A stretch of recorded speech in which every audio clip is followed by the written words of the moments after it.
ঠিক আছে। এরপর 1939 থেকে পরবর্তী যে সময়টা সেটাকে বলে আপনার পোস্ট মডার্ন পিরিয়ড বা হচ্ছে কন্টেম্পোরারি পিরিয়ড, যে যে নামে চেনে। তাহলে আমাদের এই মডার্ন পিরিয়ডের ব্যক্তিকাল হচ্ছে 1901 থেকে 1939।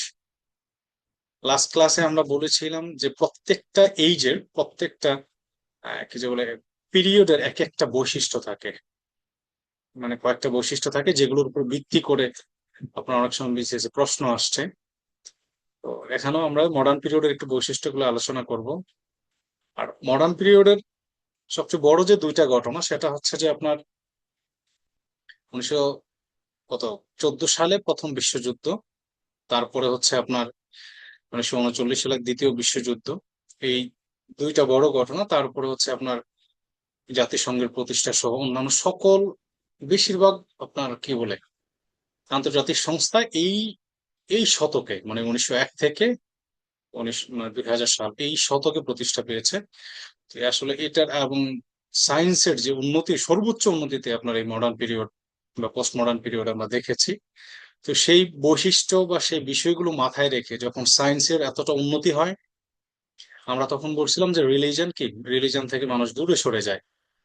তারপরে হচ্ছে আপনার অন্যান্য মডার্ন কমপ্লেক্সিটিস আসে, আপনার অনেক সমস্যা আসে, অনেক প্রবলেমস অ্যারাইজ হয়। এই সকল অ্যারাইজ এইগুলোর প্রবলেম গুলো আমরা মাথায় রেখে মডার্ন পিরিয়ড গুলো পড়বো। আর মডার্ন পিরিয়ডের একটা হচ্ছে মডার্ন পিরিয়ডে প্রচুর লেখক আছে আপনার, হিউজ লেখক পাওয়া যাবে এর মধ্যে যাদেরকে পড়তেই হবে। মানে একদম দেখা গেছে একটা ক্লাসে বা শুধু ক্লাসে সবগুলো লেখক আলোচনা করা একটু কষ্টসাধ্য। তো যাদেরকে আলোচনা না করলেই নয়, এবং আমি জাস্ট হিন্টস দিয়ে যাব কিছু লেখকদের, আপনারা তাদেরকে পড়বেন। আর আমি যেগুলো আলোচনা করতে পারি সর্বাত্মক চেষ্টা করবো ক্লাসে যাতে এদের ব্যাপারে ইনফরমেশন দেওয়ার। তো স্যার, আপনারা কাইন্ডলি বলেন। মানে এটা কি স্যারের শিট থেকে পড়াচ্ছেন? এটা মানে আপনার যে স্লাইড শেয়ার যেটা দিয়েছেন। না স্যার, সেট থেকে না এটা। তো ঠিক আছে। দেখা যাচ্ছে কেন? আচ্ছা, আমি ওই যে স্যারের শিটের সাথে মিলাচ্ছিলাম, তো রিলেভেন্সি পাচ্ছিলাম, তো এর না জন্য না না না পাচ্ছিলাম না, না এর জন্য জিজ্ঞেস। না, আপনি আপনি তো এর আগে আমার সবগুলো ক্লাসের শিট যদি দেখেন, মানে আপনার যে লেকচার শিট আপনি পেয়েছেন লেকচার শিটে মিলছে কখনো? মিলার তো কথা না, যদি পড়ে থাকেন আর কি। আমি এটা আমার এগুলো আমি আমি নিজে ক্রিয়েট করেছি কোচিং এর জন্য, বিশেষত আপনাদের জন্যই, যাতে আপনাদেরকে ভালো কিছু দেওয়া যায়। সেটাও ভালো কিছু আছে, বাট তারপর আর একটু অ্যাডভান্স লেভেলের একটু দেওয়ার জন্য আমি নিজে থেকে একটু অ্যাড করার চেষ্টা করি আর কি। ঠিক আছে। স্যার, ওকে। আচ্ছা ঠিক আছে, তাহলে আমরা মূল আলোচনায় যাই। দেখেন প্রথমে যে হাইলাইট করা অংশটা আছে সেখানে লেখা আছে, the modern period in English literature officially begins with the death of queen Victoria in 1901 and ends in the eve of Second World War in 1939। আমি এটা অলরেডি আলোচনা করেছি যে আমাদের ভিক্টোরিয়ান পিরিয়ডের যে মেয়াদকাল ছিল, হ্যাঁ, ভিক্টোরিয়ান ভিক্টোরিয়ান পিরিয়ডের যে হ্যাঁ সময়কাল ছিল সেটা, হ্যাঁ বলেন। স্যার, ফাইলটিকে একটু জুম করা যায়? মোবাইলে স্ক্রিনে শিওর। নাই। আচ্ছা ঠিক আছে, আমি দেখাচ্ছি। Thank you sir. তাহলে ওকে স্যার। তাহলে ভিক্টোরিয়ান পিরিয়ডের সেই 1832 থেকে 1901 সাল পর্যন্ত এটা মেয়াদকাল ছিল। তার পরবর্তী থেকে 1901 থেকে 1939 সাল পর্যন্ত এটা মডার্ন পিরিয়ডের ব্যক্তিকাল। এই মডার্ন পিরিয়ডকে আপনার বোঝার জন্য মডার্ন পিরিয়ডের দুইটা আলাদা ভাগ আছে, ডিভিশন আছে বা বিভাগ আছে। কি কি সেটা? সেটা হচ্ছে 1901 থেকে 1910 সাল পর্যন্ত সময়টাকে বলা হলে এডওয়ার্ডিয়ান পিরিয়ড, এবং 1910 থেকে 1936 এই দুইটা সময়কে বলা হয় জর্জিয়ান পিরিয়ড। আমরা জানি সচরাচর নামগুলো হচ্ছে ব্যক্তির নামে হয়ে থাকে। এই এডওয়ার্ডিয়ান শব্দটা আসছে কিং এডওয়ার্ড 7 থেকে, যিনি ছিলেন song of queen Victoria. Queen Victoria মারা যাওয়ার পর, যে কুইন ভিক্টোরিয়া যখন 1901 সালে মারা গেল, তারপরে তার ছেলে কিং এডওয়ার্ড 7 আপনার ইংল্যান্ডের রাজসভায় বসলো। ওনার নাম অনুযায়ী এই সময়টাকে, মানে আমি কি আবারও বলছি, দ্য মডার্ন পিরিয়ড 1901 থেকে 1936 সাল পর্যন্ত এটা ব্যক্তিকাল। এই সময়টাকে দুইটা ছোট ছোট ভাগে বিভক্ত করা হয়েছে। এটা কি প্রথমটা হচ্ছে দ্য এডওয়ার্ডিয়ান পিরিয়ড, যেটা 1901 থেকে 1910 পর্যন্ত, মাত্র 10 বছর ব্যক্তিকাল। এবং দ্য জর্জিয়ান পিরিয়ড, যেটা হচ্ছে 1910 থেকে 1936 পর্যন্ত সময়কাল, যেটা হচ্ছে কিং জর্জ 5। কিং জর্জ পঞ্চম জর্জ অনুসারী, তার নাম অনুসারে রাখা হয়েছে, যিনি ছিল আপনার সন অফ এডওয়ার্ড সেভেন। এই যে এই এডওয়ার্ড সেভেনের ছেলে ছিল কিং পঞ্চম জর্জ। রাজা পঞ্চম জর্জ ছিল এডওয়ার্ড সেভেনের পুত্র।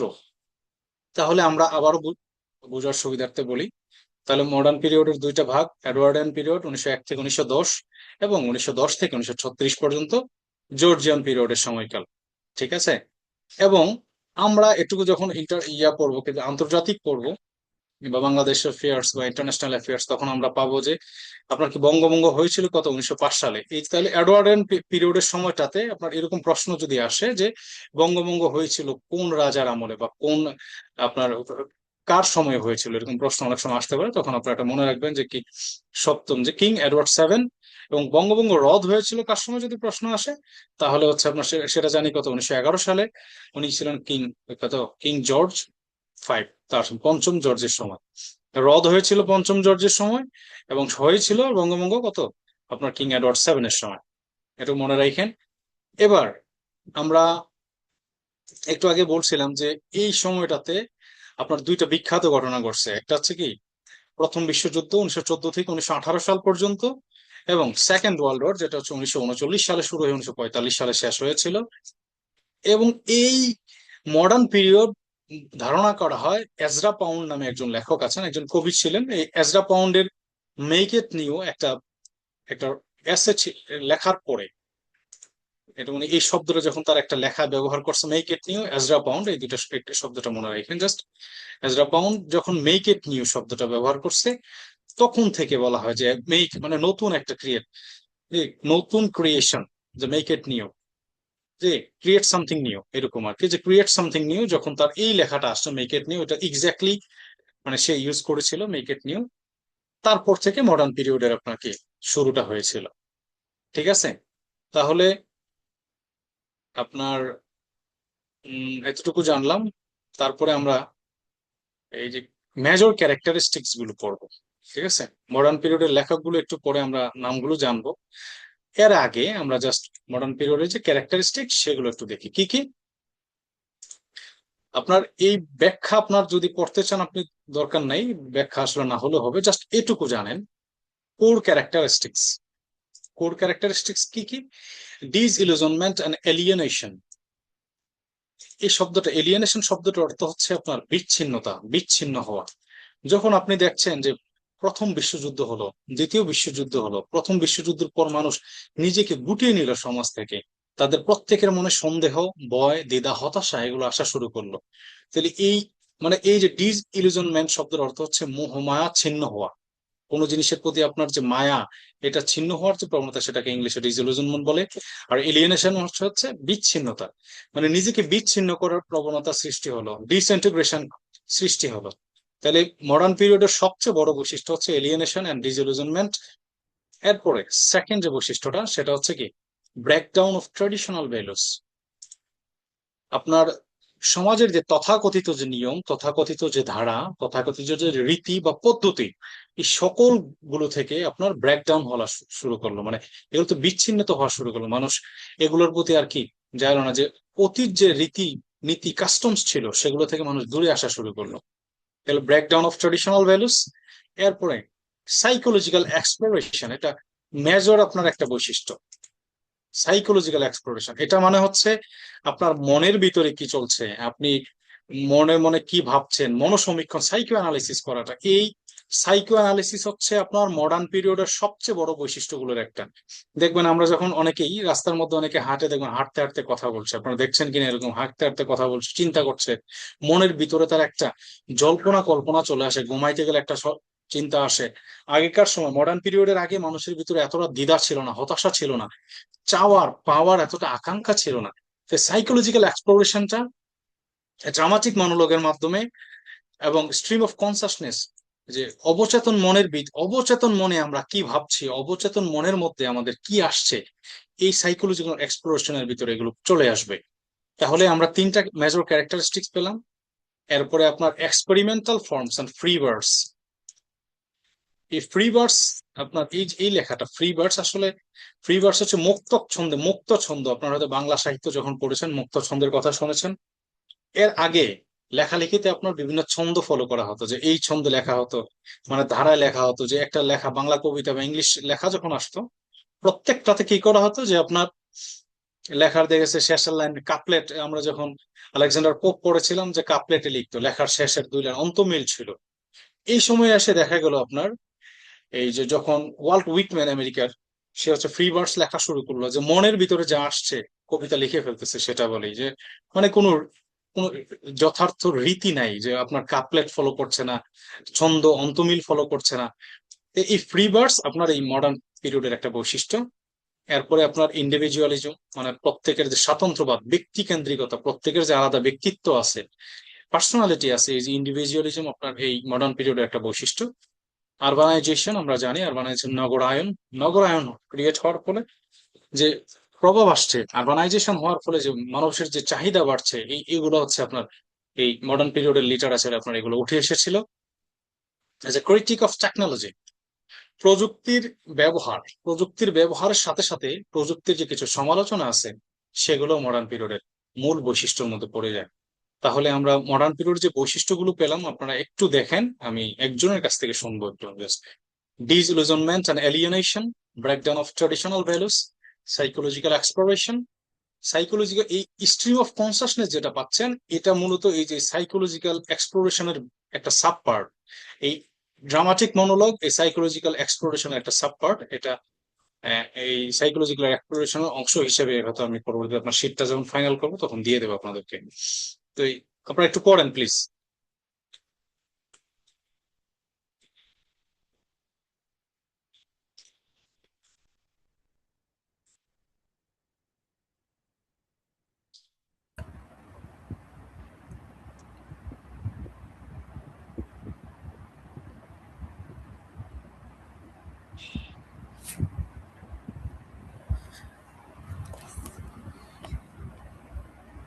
প্রিন্স, আপনি এতক্ষণ ছিলেন ক্লাসে, একটু বলেন এগুলো ক্যারেক্টারিস্টিক গুলো দেখলে একটু বলেন please.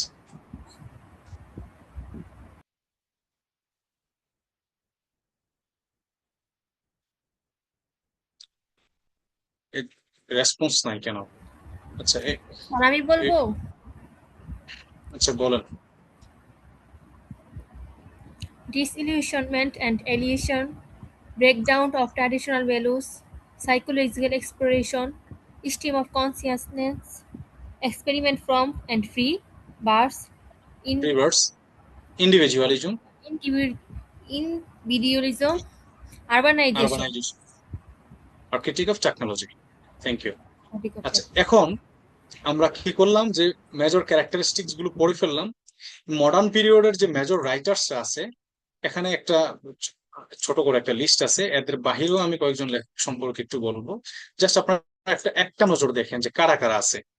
George Bernard Shaw, modern পিরিয়ডের সবচেয়ে বিখ্যাত লেখক, সবচেয়ে বড় লেখক জর্জ বার্নার্ড শ। এই বার্নার্ড শ থেকে প্রত্যেকবার প্রশ্ন আসে। এরপরে আপনার Bertrand Russell, O Henry, William Somerset Maugham, Virginia Woolf, Johns Galsworthy, William Butler Yeats বা ডব্লিউ.বি. ইয়েটস, এই ডব্লিউ.বি. ইয়েটস থেকে প্রশ্ন আসে। এরপরে আপনার Ernest Hemingway, James Joyce, D H. Lawrence, George Orwell, T S. Elliot.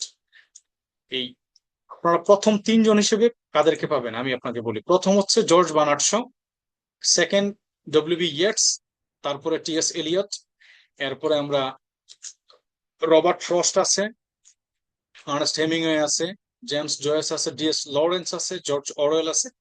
ওনাদের আলোচনা করব, ঠিক আছে? তাহলে আমরা প্রথমে যাই জর্জ বার্নার্ড শোর কাছে। জর্জ বার্নার্ড শো সম্পর্কে দেখি কি লেখা আছে। আচ্ছা, জর্জ বার্নার্ড শোর ব্যাপারে যেগুলো লেখা আছে একটু দেখেন। জর্জ বার্নার্ড শোর যে জীবনকাল, সেটা ছিল 1856 থেকে 1950। মানে উনি ভিক্টোরিয়ান পিরিয়ডের একটা সময় পেয়েছে, বাট তার লেখার যে লেখা প্রস্ফুটিত হওয়া বা তার মূল লেখাগুলো, যে সবচেয়ে বড় বড় যে লেখাগুলো, আর তার লেখার যে ক্যারেক্টারিস্টিক্স, সেগুলো মূলত মডার্ন পিরিয়ডকে আপনার ফলো করে, যার জন্য সে মডার্ন পিরিয়ডের ইনক্লুডেড। এবং তার গুরুত্ব এত বেশি যে আপনি তার সম্পর্কে প্রত্যেকটা জিনিস পড়তে হবে, একটা লাইন আপনি বাদ দিতে পারবেন না George Bernard Shaw. George Bernard Shaw থেকে প্রশ্ন হয়, প্রায় প্রশ্ন আসে। তাহলে সে ছিল একজন আইরিশ প্লে রাইট, আইরিশ নাট্যকার, মূলত সে নাটক লিখত। অন্যান্য আরো কিছু জনরা তার আছে, বাট সে মূলত ছিল নাট্যকার, আইরিশ প্লে রাইট। তার যে টাইটেল হিসেবে দেখেন একটা লেখা আছে, the father of modern English literature and drama. ঠিক আছে, father of modern English literature and drama, আধুনিক ইংরেজি সাহিত্য এবং আধুনিক ইংরেজি ড্রামার জনক বলা হয় তাকে। Hmm the greatest playwright of modern period, আধুনিক যুগের সবচেয়ে বড় লেখক সে। The greatest playwright after William Shakespeare, William শেক্সপিয়রের পর সবচেয়ে বড় লেখক নাটক জগতে, নাট্য জগতে, ইংরেজি সাহিত্যের যে নাট্য জগতে উইলিয়াম শেক্সপিয়রের পর সে সবচেয়ে বড় লেখক। রোট মোর দেন 60 প্লেস, তার লেখার সংখ্যা সে 60টারও অধিক নাটক লিখেছেন, প্লে লিখেছিলেন। Goat Nobel prize in literature in 1925, 1925 সালে উনি নোবেল পুরস্কার পেয়েছিলেন সাহিত্যে। এরপর হি received an Oscar award for his work on Pygmalion. ঠিক আছে, সে অস্কার পুরস্কার পেয়েছিল পিগমেলিয়ন। এটা একটা আপনার কি বলে একটা রেয়ার ইনফরমেশন। অস্কার পুরস্কার পাইছে কি, পিগমেলিয়ন নামে তার একটা নাটক আছিল, ওই নাটকটা সে পরবর্তীতে এটাকে আপনার নাটকটাকে মুভিতে কনভার্ট করেছে একজন পরিচালক, সেটার সে স্ক্রিন পেলে লিখেছিল। তো স্ক্রিন ডাইরেক্টর স্ক্রিন হিসেবে সে আপনার অস্কার অ্যাওয়ার্ড পেয়েছিলেন।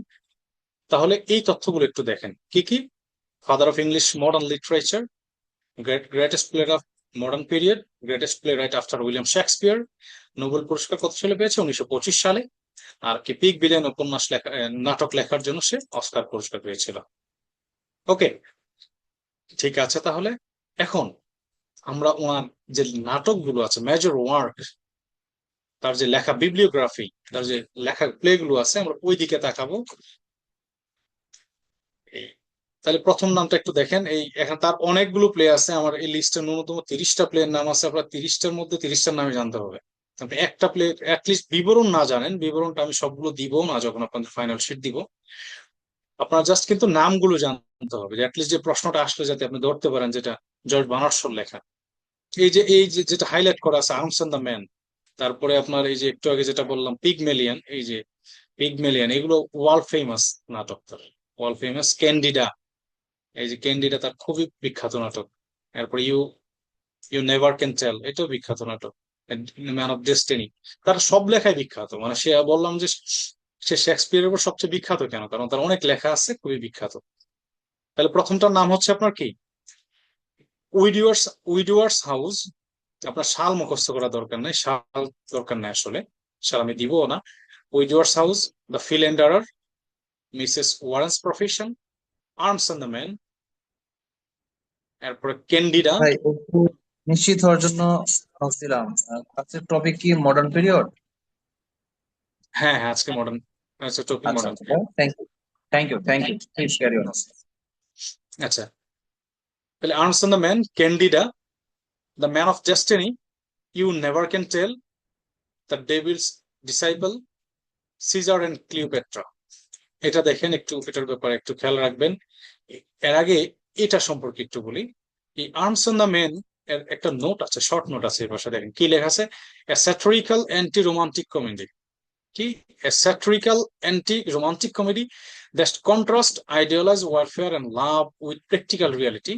এই ছোট্ট একটা লাইন লেখা আছে, funny look at war and false heroism. এই নাটকে আপনার ফলস হিরোইজম দেখানো হয়, যে আসলে প্র্যাকটিক্যালিটিতে যারা, যে আপনার অনেকে অনেক কিছু মনে করে যে যারা যুদ্ধে যায় বিশাল অবস্থা জিতে আসছে এই সে, কিন্তু যুদ্ধ জয় যে আপনার অনেক সময় ভাগ্যের জোরে হয়, সেটা এই আমস্টারডামে আপনার জর্জ বার্নার্ডশো দেখিয়েছেন, যে আসলে ফলস হিরোইজম, মানুষ আসলে আত্মতুষ্টিতে ভোগার কিছু নাই।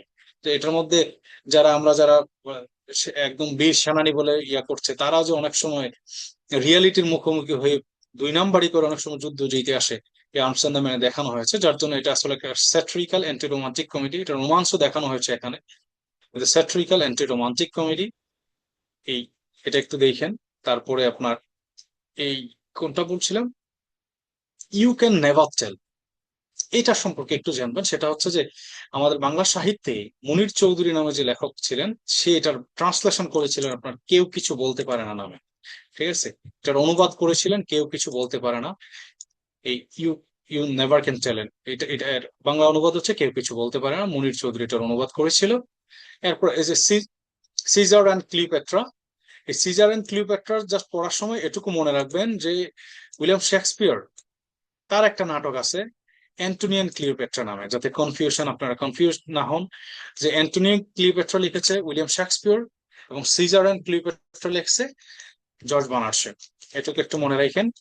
ম্যান অ্যান্ড সুপারম্যান, এটা আপনার জর্জ বার্নার্ড শোর একটা বিখ্যাত 4 অঙ্কের ড্রামা, যেখানে আপনার এই যে একটা এপিসোড আছে ডন জুয়ান ইন হেল নামে, জাস্ট এই লাইন এটুকু মনে রাখেন, আর কিছু দরকার নেই। ঠিক আছে, man and superman, Don Juan in hell, এটা এটা কি famous comedy of ideas that desires the destruction of the traditional customs of the old society। এই নাটকে আপনার অতীতকালের যত প্রথা আছে এই প্রথাগুলো ভেঙে ফেলার যে আপনার সংস্কৃতি এটা তাই দেখানো হয়েছিল। তাহলে ম্যান অ্যান্ড সুপারম্যান, তারপরে জন বুলস আদাল island, how he lied to her husband. এই যে দেখেন এটা একটা কনফিউজিং একটা লেখা, how he lied to her husband, দেখছেন? হাউ শি না, how he, and how he liked to her husband, এটা একটা কনফিউজিং লেখা, জাস্ট এটা মনে রাখেন। Major Barbara, the doctor's dilemma, এগুলো খুবই বিখ্যাত। Major Barbara, the doctor's dilemma, getting married, pressing cuttings, the fascinating foundling, the showing up of Blanco Posnet, Pygmalion, পিগমেলিয়নের ব্যাপারে অলরেডি বলেছি। Pygmalion Shaw's most popular play, তার সবচেয়ে বিখ্যাত সবচেয়ে জনপ্রিয় নাটক শোয়ের পিগমেলিয়ন। তারপরে হচ্ছে আপনার beauty's duty, heartbreak house, Saint John, Saint Joan, the apple cart, too true to be good, the simpleton, এটুকু নাম মনে রাখলে হয়, বাকিটা আপনার পারলে মনে রাখেন, দরকার নেই। The millionaires, the Macbeth skit, buoyant billions, Shakes versus Shav. এটুকু জাস্ট একবার নামগুলো পড়বেন, আমি একটু ছোট করছি, একটু আপনারা একটু পড়েন নামগুলো দ্রুত। উইডুয়ার্স হাউস, সবাই পড়েন। Widowers' houses, the philanderer, Mrs Warren's profession, arms and the man, Candida, the man of destiny, you never can tell, the devil's disciple, Caesar and Cleopatra, man and superman, how he lied to her husband, Major Barbara, the doctor's dilemma. আর এইগুলো এতটা important নাই, দুইটা যেগুলো বলছি। Pygmalion, heart break হাউসটা পড়তে হবে, হার্ট ব্রেক হাউসটা important. Saint John, the apple cart, too true to be good, the simpleton, the millionaires, the Macbeth skit. Okay, তার একমাত্র হ্যাঁ, এগুলো কি ডেসক্রিপশনও করা লাগবে? না ডেসক্রিপশন তো আমি আপনাকে পড়তে বলি না, যেটা ডেসক্রিপশন পড়তে হবে সেটা আমি বলছি, কোনটা ডেসক্রিপশন লাগবে। Description Okay, sir. লাগবে জাস্ট আর্মস অ্যান্ড দ্য ম্যানের, এই যে এটুকু, জাস্ট এই যে এটা। এরপরে আপনার ইউ ক্যান নেভার টেলের বললাম যে মুনির চৌধুরী এটা অনুবাদ করছে, এটা একটু দেখবেন। সিজার এন্ড ক্লিওপেট্রার এটা একটু লাগবে, কারণ উইলিয়াম শেক্সপিয়ারের অ্যান্টোনিও ক্লিওপেট্রা নাটক লিখছে এটা। আর ম্যান অ্যান্ড সুপারম্যানের এটা কি, এটা একটু পড়তে বললাম যে ডন জুয়ান ইন হেল নামে একটা এপিসোড আছে, এটা একটু মনে রাখবেন। আর জাস্ট পিগ মিলিয়ন সম্পর্কে বললাম যে pig million is Shaw most popular play, এবং এই পিগ মিলিয়নের জন্য হি গট অস্কার। এতটুকু বলছিলাম, এতটুকু এনাফ, আর দরকার নেই। ওকে, তার একমাত্র এক কমপ্লিটেড নোবেল হচ্ছে আপনার কি, ইমমেচিউরিটি। সে একটা নাটক তার শেষ কমপ্লিট করছে, আর বাকি যেটা আছে দ্য সোশ্যালিস্ট, এটা আসলে সে কমপ্লিট করতে পারে নাই। এটা এই তার মৃত্যু পরবর্তীতে আপনার প্রকাশ হয়েছিল। তো জাস্ট ইমমেচিউরিটি মনে রাখেন, আর কিছু লাগবে না। ওকে, ঠিক আছে। এই একজন পড়েন দেখি, জোরে কে পড়বেন?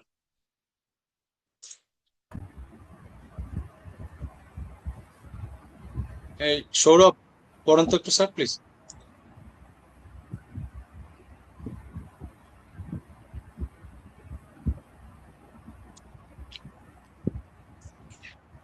Sir, widowers' houses,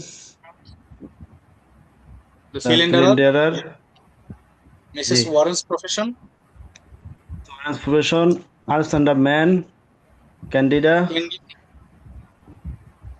the man of destiny,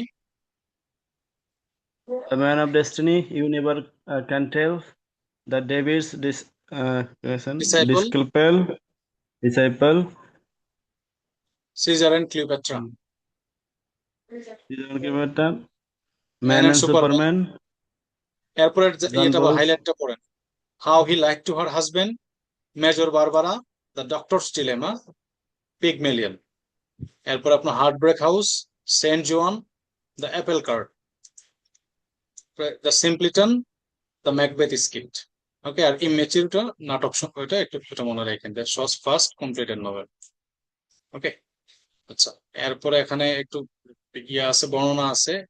এই বর্ণনাটা আসলে এখন পড়তে গেলে অন্য লেখকগুলো ধরতে পারবো না। জাস্ট 2-3টা কোটেশন আছে, আমি জাস্ট কোটেশনের লাইনগুলো একটু পড়ে যাবো, আমি ব্যাখ্যা করবো না।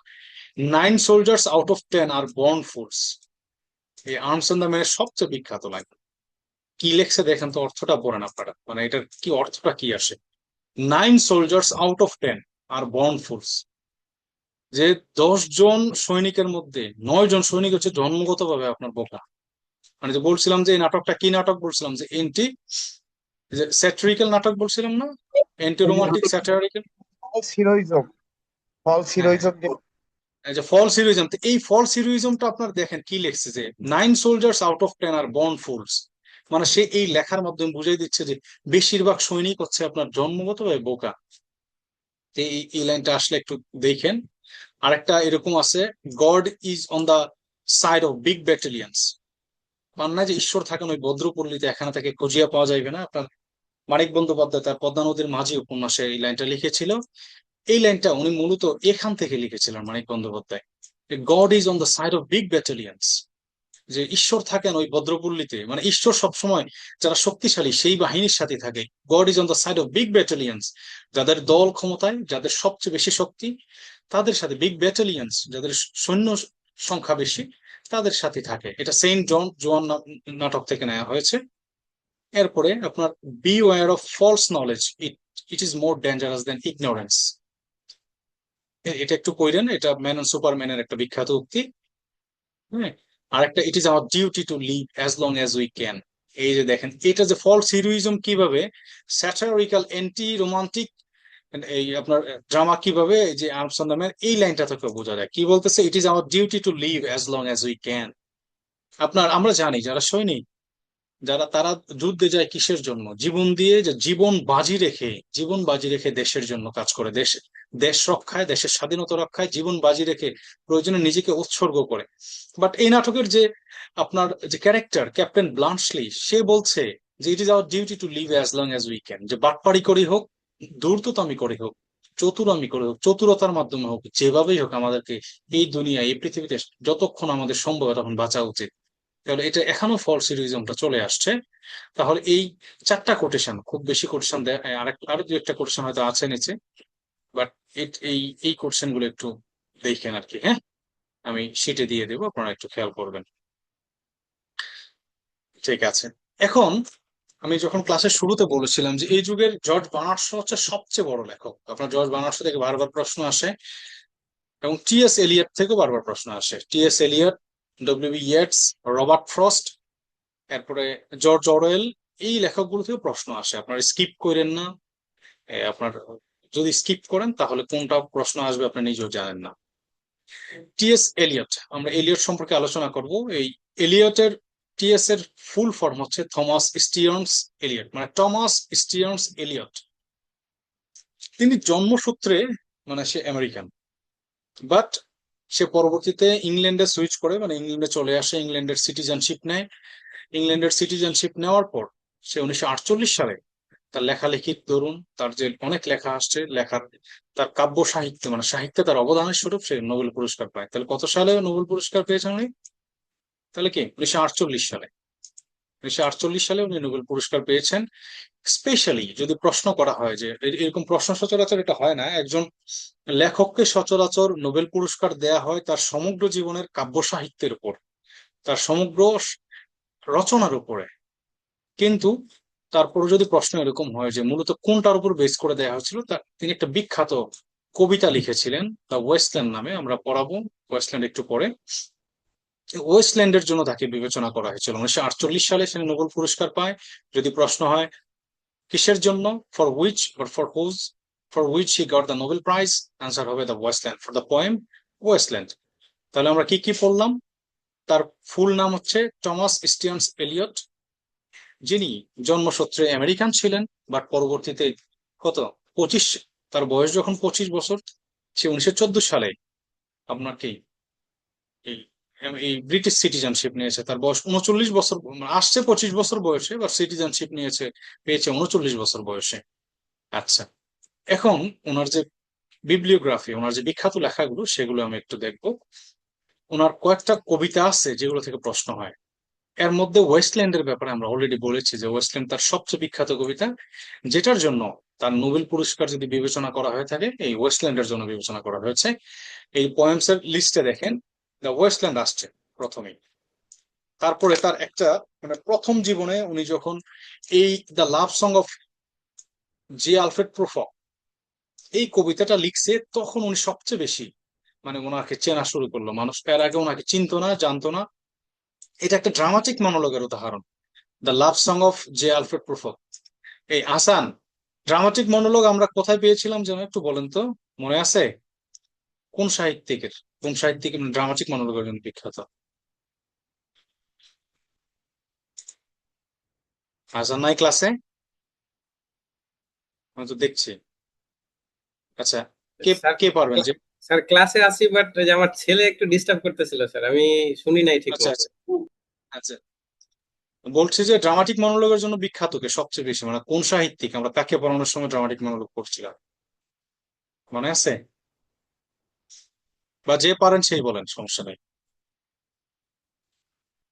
স্যার এবং রবার্ট বাংলা ব্রাউনিং। সাহিত্য, thank you so much. Robert Browning. এবং এই যে বাংলা সাহিত্যে একটা উদাহরণ দিয়েছিলাম না, যে বাংলা সাহিত্যের সবচেয়ে বিখ্যাত ড্রামাটিক মনোলগের এক উদাহরণ হচ্ছে কি, সেটা বলেন তো একটু দেখি, যেহেতু আপনি এটা পারছেন, ওইটাও পারবেন আমার বিশ্বাস। স্যার জীবনানন্দ দাশের বনলতা সেন। না, আমি এই কবর কবিতার কথা বলেছিলাম না, যে কবর কবিতা হচ্ছে বাংলা সাহিত্যের হ্যাঁ, সবচেয়ে বড়। মনীষ চৌধুরী খবর। হুম, হুম, ঠিক আছে।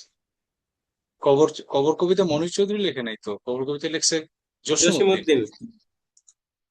আচ্ছা, যেটা বলছিলাম যে এই the love song of J Alfred Prufrock, এটা হচ্ছে ওনার উনি এই লেখার মাধ্যমে তাকে সবচেয়ে বেশি সবাই চেনা শুরু করলো, যে এই টি.এস. এলিয়ট যে বিখ্যাত, তার এই লেখার পর এই, এটা হচ্ছে একটা ড্রামাটিক মনোলগের উদাহরণ। তার আরো কয়েকটা বিখ্যাত কবিতা আছে, কি কি? দ্য হলোম্যান, এই যে দেখেন আমি যেটা হাইলাইট করেছি, দ্য হলোম্যান। জেরন শান নামে একটা কবিতা আছে ওনার, এইটার উচ্চারণ হচ্ছে আপনার জেরন শান, এটা খেয়াল করবেন। দ্য হলোম্যান, জেরন শান। এরপরে আপনার অ্যাশ ওয়েডনেসডে, বা যেটা আপনার ওয়েসডে যেটাই বলেন, অ্যাশ ওয়েসডে। ফোর কোয়ার্ট্রেটস, এটা পোয়েট্রি কালেকশন, এটাও তার বিখ্যাত লেখা। এরপরে আপনার দ্য জার্নি অফ দ্য ম্যাজাই। ঠিক আছে, একটু, আর বাকিগুলো আমরা একটু পড়বো, বাট এইগুলো ইম্পর্টেন্ট সবচেয়ে বেশি। দ্য ওয়েস্টল্যান্ড একটা আলাদা হাইলাইট করেছি। ওয়েস্টল্যান্ড তার সবচেয়ে বিখ্যাত কবিতা, the love song of J Alfred Prufrock, এটা ড্রামাটিক মনোলগের উদাহরণ। The hollow man, Ash Wednesday, four quartets, the journey of the Magi. এরপরে আপনার তার Burnt Norton, East Coker, Little Gidding, the dry salvages নামও তার কবিতা আছে, এই যে ড্রাই সেলভেজটা একটু মনে রাখেন। এরপর তার তিনটা প্লে আছে সবচেয়ে বিখ্যাত। কয়টা প্লে? তিনটা প্লে। কি কি? Murder in the cathedral. কি নাম দেখেন, আপনার নামগুলো পড়তেই একদম অস্থির লাগে আমার। Murder in the cathedral, the family reunion, the cocktail party. কি পার্টি? Cocktail party. দেখছেন, নাম দেখেন, আপনার নামগুলো পড়লে একটা রোমাঞ্চকর একটা ভাব চলে আসে। দ্য প্লেস হচ্ছে কি কি? The murder in the cathedral, the family reunion, the cocktail party. এরপর ওনার যে ক্রিটিসিজম আছে, ওনার দুইটা উনি মানে সমালোচনা গ্রন্থ লিখেছেন। ওনার দুইটা বিখ্যাত সমালোচনা গ্রন্থ হচ্ছে ট্রেডিশন অ্যান্ড ইন্ডিভিজুয়াল ট্যালেন্ট, এটা থেকে প্রশ্ন আসে। ট্রেডিশন অ্যান্ড ইন্ডিভিজুয়াল ট্যালেন্ট, আর আরেকটা আছে হ্যামলেট অ্যান্ড হিজ প্রবলেমস। ওকে, আমি আপনাদেরকে 1 মিনিট সময় দিলাম, একটু দ্রুত পড়বেন তার লেখাগুলো, আমি একজনের কাছ থেকে একটু শুনবো। The wasteland dry এই savannas. আগে পড়েন প্লিজ, আগে পড়েন, তারপরে আমি শুনবো।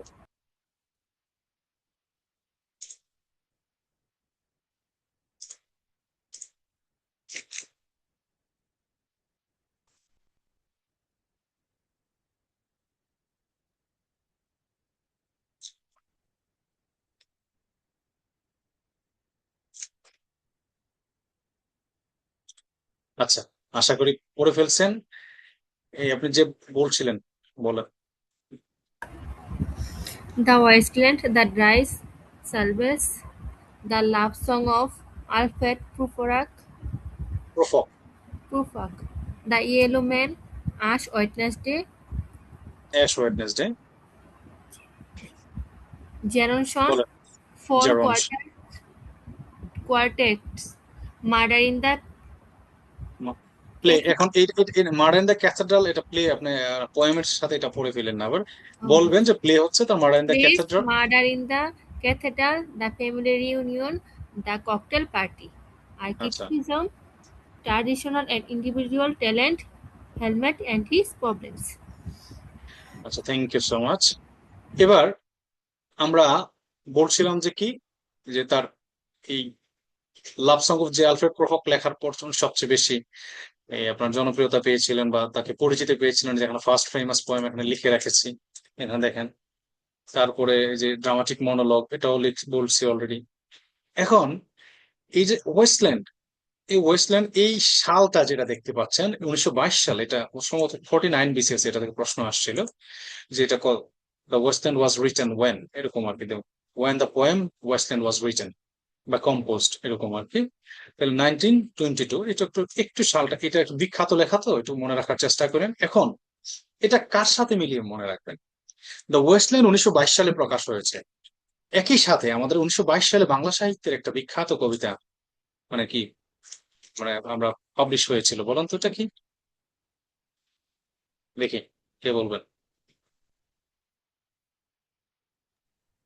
Sir Bidrohi. Thank you so much. Bidrohi কবিতা, এই যে বিদ্রোহী কবিতার সাথে মিলে এটা মনে রাখেন। দ্য ওয়েস্টল্যান্ড 1922 সালে, বিদ্রোহী কবিতা 1922 সালে প্রকাশ হয়। তাহলে এটা হচ্ছে কি ফেমাস পোয়েটিক মাস্টারপিস এটা তার। হুম।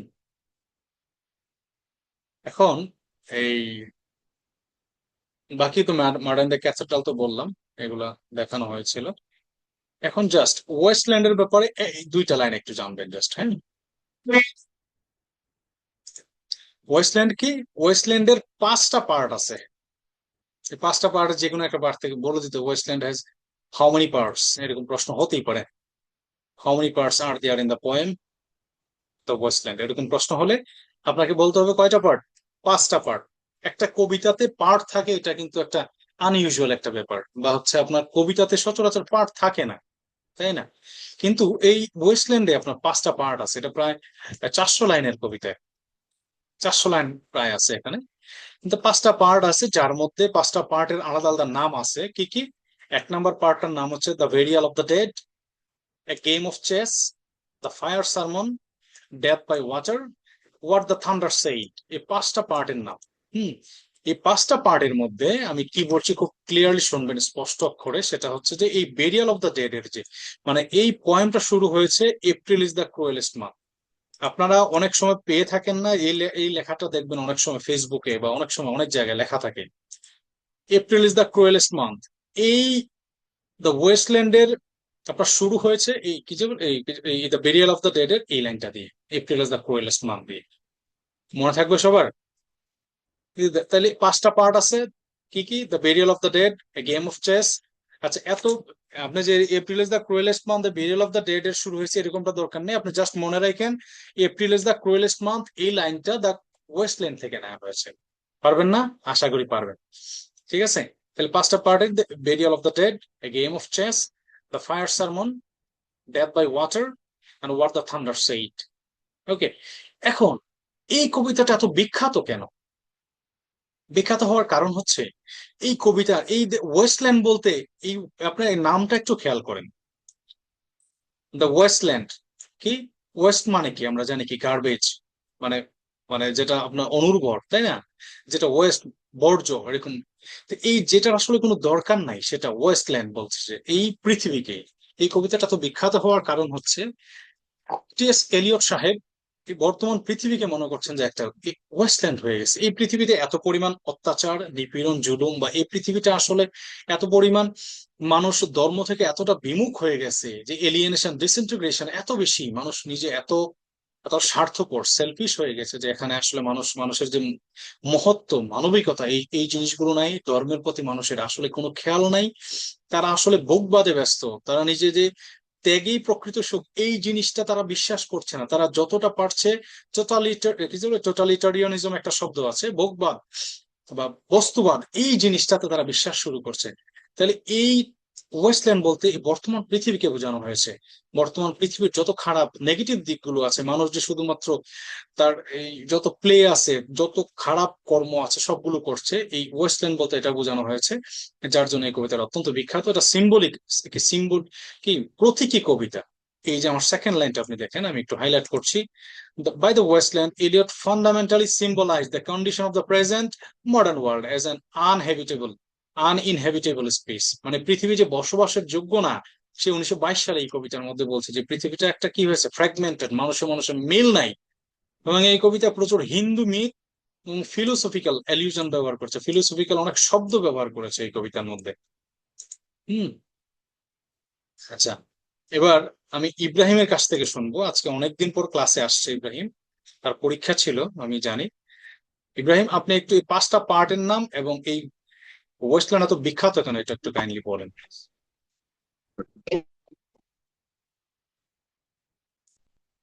ইব্রাহিম, আমি শুনছি না আপনার কথা।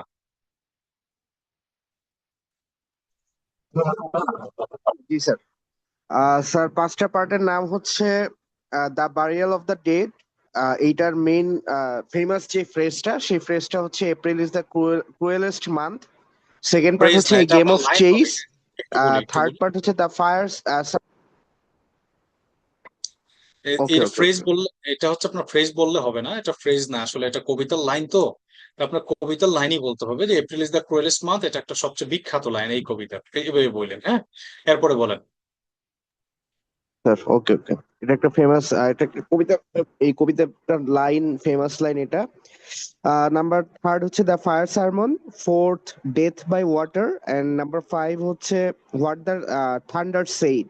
এবং এই আচ্ছা, কবিতাটা এত বিখ্যাত হওয়ার কারণ হচ্ছে এইখানে, মানে এই যে যে হিউম্যান, মানে ওয়ার্ল্ডে যে একটা হিউম্যান হিউম্যান যে ক্ল্যাশ, যে এরকম ক্ল্যাশ গুলা থাকে, এই ক্ল্যাশ গুলার কারণে যে একটা পিস যে নষ্ট হয়, বা এই যে প্রেজেন্ট কন্ডিশনে যে ভালনারেবল, এই ব্যাপারটাই ওয়েস্টল্যান্ডে ব্যাখ্যা করছে। ওয়েস্ট মানে যেরকম আমরা জানি, এটা একটা কি বলে, যে এটা ওয়েস্ট মানে হইতেছে আমাদের যে গার্বেজ। তো এই যে গার্বেজ, মানে একটা গার্বেজ ল্যান্ডে যেরকম হয় মানে যে পৃথিবীটাকে সে একটা দেখুন, জাস্ট সিম্বলিক্যালি আপনার পৃথিবীকে একটা গার্বেজের সাথে তুলনা করেছে। পৃথিবীটা আসলে বসবাসের যোগ্য না। এই পৃথিবীর মানুষের যে মোরালিটি নাই, এই জিনিসটা আপনার মোস্ট ইম্পর্টেন্ট। যে there is no morality of the people of this present world.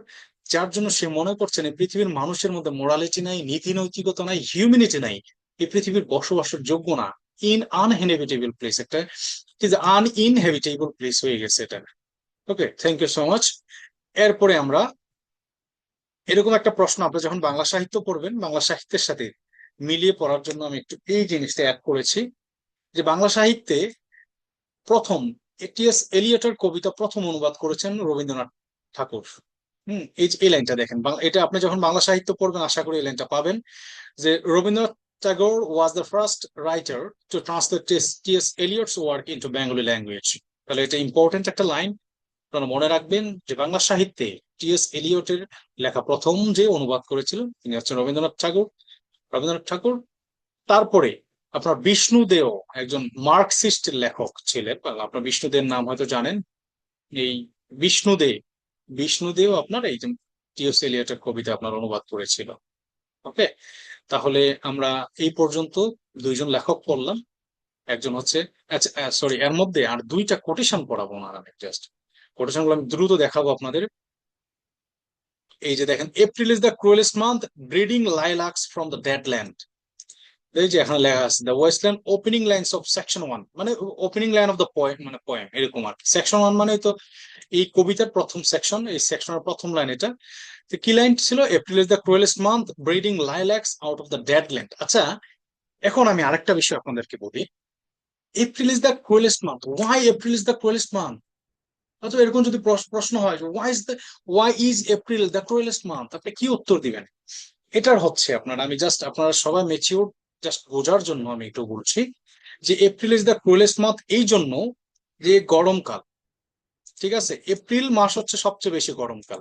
তো মনে করো যারা লাভার্স আছে, প্রেমিক প্রেমিকা আছে, যারা ভালোবাসার মানুষ আছে, তারা মনে করে যে এই এপ্রিল মাসে আমরা মানে প্রেমিকা থেকে প্রেমিক থেকে দূরে থাকতে হয়, ভালোবাসার মানুষ থেকে দূরে থাকতে হয়, যে সামাজিক বা হচ্ছে আপনার যে কর্মকাণ্ড এগুলো করা যায় না, ঘুমে সমস্যা হয়, তারপর হচ্ছে অন্যান্য মানে আমার লাইফ হাফ কি কি কি হয়ে যায়, আপনারা যে সবার হাপিত্যেশ অবস্থা হয়ে যায়। তাহলে মানুষ মনে করে যে April is the cruellest month, মানুষ যার জন্য উইন্টার সিজন পছন্দ করে।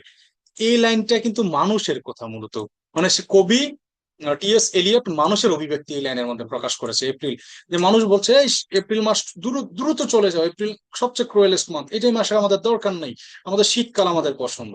তাহলে এই April is the cruellest month এই জন্য, গরমকাল সবচেয়ে বেশি গরম পড়ে এপ্রিলে, ঠিক আছে? গরম দিয়ে মনে রাখবেন। এরপরে আসেন আরেকটা লাইন আছে খুব বিখ্যাত, অন্য আরেকটা, এই যে এই সেকশন থেকে, I will show you I will show you fear in handful of dust. এটা একটু মনে রাখেন, খুব সুন্দর লাইন। আচ্ছা, যেগুলো আছে আমি বাকিগুলো দিয়ে দেবো সেটার মধ্যে, আপনার একটু দেখেন, দু একটা ক্যারেক্টার ইয়ে আছে। আচ্ছা, তাহলে আমাদের দাগানো শীত। কি বলছেন? দাগানো শীটই তো আমি দিই ক্লাস, যখন দিই দাগানো শীটটাই তো দিই, তাই না? দাগানো শীটটাই দিই। ওকে, এরপরে আসেন, এরপরে আমরা কাকে পড়বো? ডব্লিউ.বি. ইয়েটস কে। ঠিক আছে, ডব্লিউ.বি. ইয়েটস মানে যাকে সংক্ষেপে ডব্লিউ.বি. ইয়েটস বা ফুল ফর্ম হচ্ছে তার নাম উইলিয়াম বাটলার ইয়েটস। দেখেন বইয়ের মধ্যে সচরাচর ডব্লিউ.বি. ইয়েটস লেখা।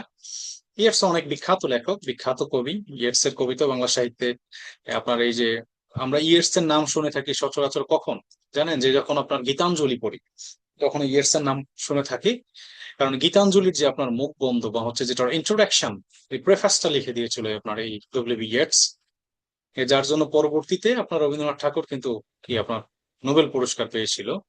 তো এই ডব্লিউ.বি. ইয়েটস ওইখান থেকে আসছে, আপনার একটু মনে রাখেন। এমনি তো ডব্লিউ.বি. ইয়েটস খুবই বিখ্যাত মডার্ন পিরিয়ডের, উনি আইরিশ পোয়েট ছিল, ন্যাশনাল পোয়েট অফ আয়ারল্যান্ড, আয়ারল্যান্ডের সে জাতীয় কবি। Famous for using symbolism and mysticism. Symbolism আমরা জানি প্রতীকীবাদ, মিস্টিসিজম মানে হচ্ছে অতীন্দ্রিয়বাদ, যেটা আমাদের মানে ব্রেইনে ধরে না, অতীন্দ্রিয়। আমাদের এই যে পাঁচটা কি আছে আমাদের, আপনার এই ইন্দ্রিয় আছে, ইন্দ্রিয়তে ধরবে না এরকম, মানে সে বিয়ন্ড ফিজিক্যাল যে জিনিসটা সেটার এখানে তার কবিতার মধ্যে চলে আসতো।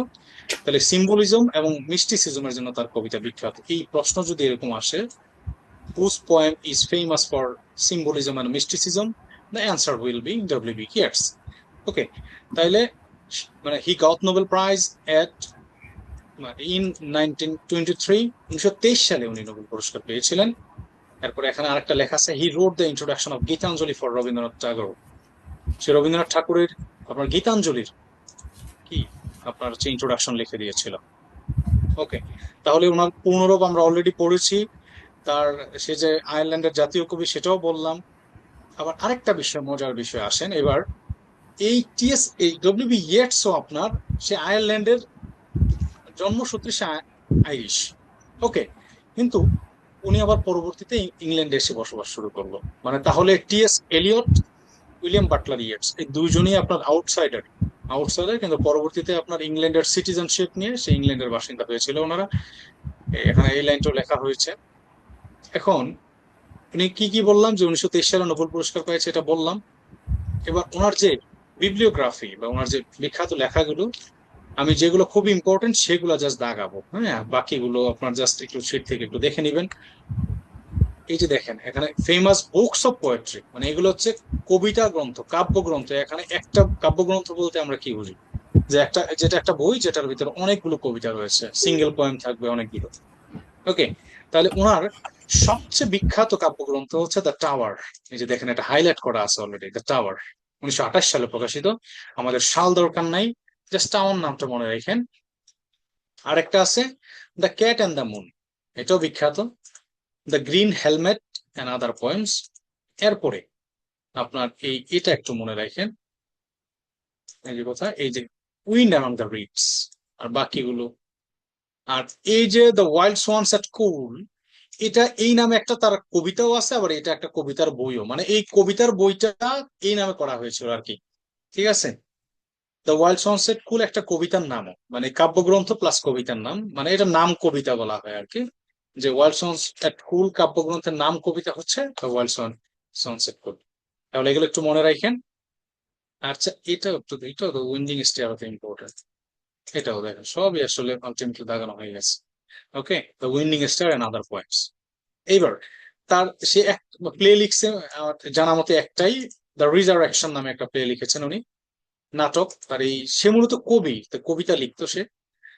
দ্য রিজারেকশন তার সবচেয়ে মানে বিখ্যাত নাটক।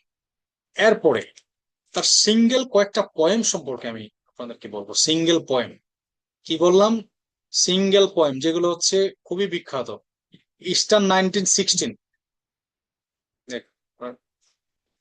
যে ইস্টার্ন 1916 তার সবচেয়ে বিখ্যাত কবিতা, সবচেয়ে বিখ্যাত কবিতা ইস্টার্ন 1916, যেটা 1916 সালে প্রকাশ হয়েছিল।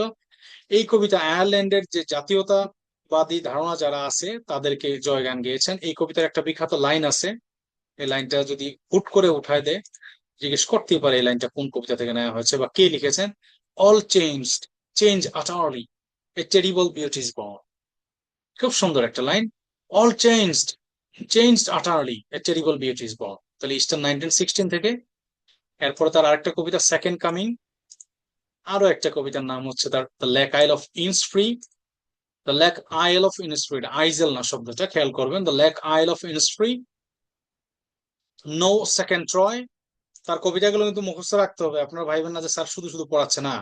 তার কবিতা, সে কবি হিসেবে মানে এই তিনজন যাদেরকে আমরা পড়াচ্ছি এই এখন পর্যন্ত, একটা, আমি যে শব্দগুলো দেখাচ্ছি একটা বাদ দিতে পারবেন না আপনি। তাহলে Easter 1916, the second coming, the lake isle of Innisfree, no second Troy, sailing to Byzantium. এরপরে among school children, when you are old. এটা দরকার নেই, আর বাকি দরকার নেই, বেশি ইম্পর্টেন্ট গুলো দাগায় ফেলছি আমি। Eastern 1916, The Second Coming, The Lake Isle of Innisfree, No Second Troy, Sailing to Byzantium, Among School Children. ওকে, এরপরে আরো কয়েকটা কবিতা আছে, প্রেয়ার ফর মাই ডটার। এরপরে আপনার এই লেডা অ্যান্ড দ্য সোয়ান, এটা একটু দেখেন, লিডা অ্যান্ড দ্য সোয়ান। এরপর বলছিলাম যে ওয়াইল্ড সোয়ানস এট কুল, এটাও বলছিলাম একটু আগে। তার একটা দেখেন, এখানে বলছিলাম সেইলিং টু বাইজেন্টিয়াম। আর আরেকটা কবিতা আছে বাইজেন্টিয়ান নামে, দুইটা কবিতা, এটা আলাদা আলাদা দুইটা কবিতা। তাহলে আপনারা একটু কবিতাগুলো জাস্ট কবিতাগুলোর নাম পড়েন, এগুলো পরে আপনার শীট থেকে দেখে নিন, কবিতাগুলোর নামগুলো একটু পড়েন। Easter 1916, the second coming, the lake isle of Innisfree, no second Troy, sailing to Byzantium, among school children, A Prayer for My Daughter, Leda and the Swan, The Wild Swans at Pool, Byzantium. Okay, আচ্ছা, any questions from here? আর কোনো প্রশ্ন থাকলে বলতে পারেন। আচ্ছা, আমি তাহলে সামনে যাচ্ছি। এই রবীন্দ্রনাথ ঠাকুরের যে আপনার গীতাঞ্জলির ভূমিকা লিখে দিয়েছিল সেটা তো বললাম অলরেডি। আচ্ছা, এরপরে আমাদের আসবে রবার্ট ফ্রস্ট। রবার্ট ফ্রস্ট মূলত আমেরিকান কবি, মানে USA, he is from USA. সে মূলত আমেরিকান কবি, বাট এই রবার্ট ফ্রস্ট থেকে গত 2টা কি 3টা বিসিএস প্রশ্ন আসছে। আমেরিকান কবি, বাট ওনাকে আমাদেরকে খুব গুরুত্বের সাথে পড়তে হবে। এবং তার ব্যাপারে একটা লাইন বলি, যে এই যে দেখেন এখানে লেখা আছে, is widely considered one of the greatest and most influential American poets of the 20th century. মানে বিংশ শতাব্দীর সবচেয়ে বড় এবং সবচেয়ে প্রভাবশালী কবি হিসেবে কবিদের মধ্যে তাকে গণনা করা হয়, রবার্ট ফ্রস্ট। আচ্ছা, এই রবার্ট ফ্রস্টকে পড়ার আগে আমরা একটা লাইন আমরা পড়বো, দেখেন তো এই লাইনটা কেউ পাইছেন কিনা আগে।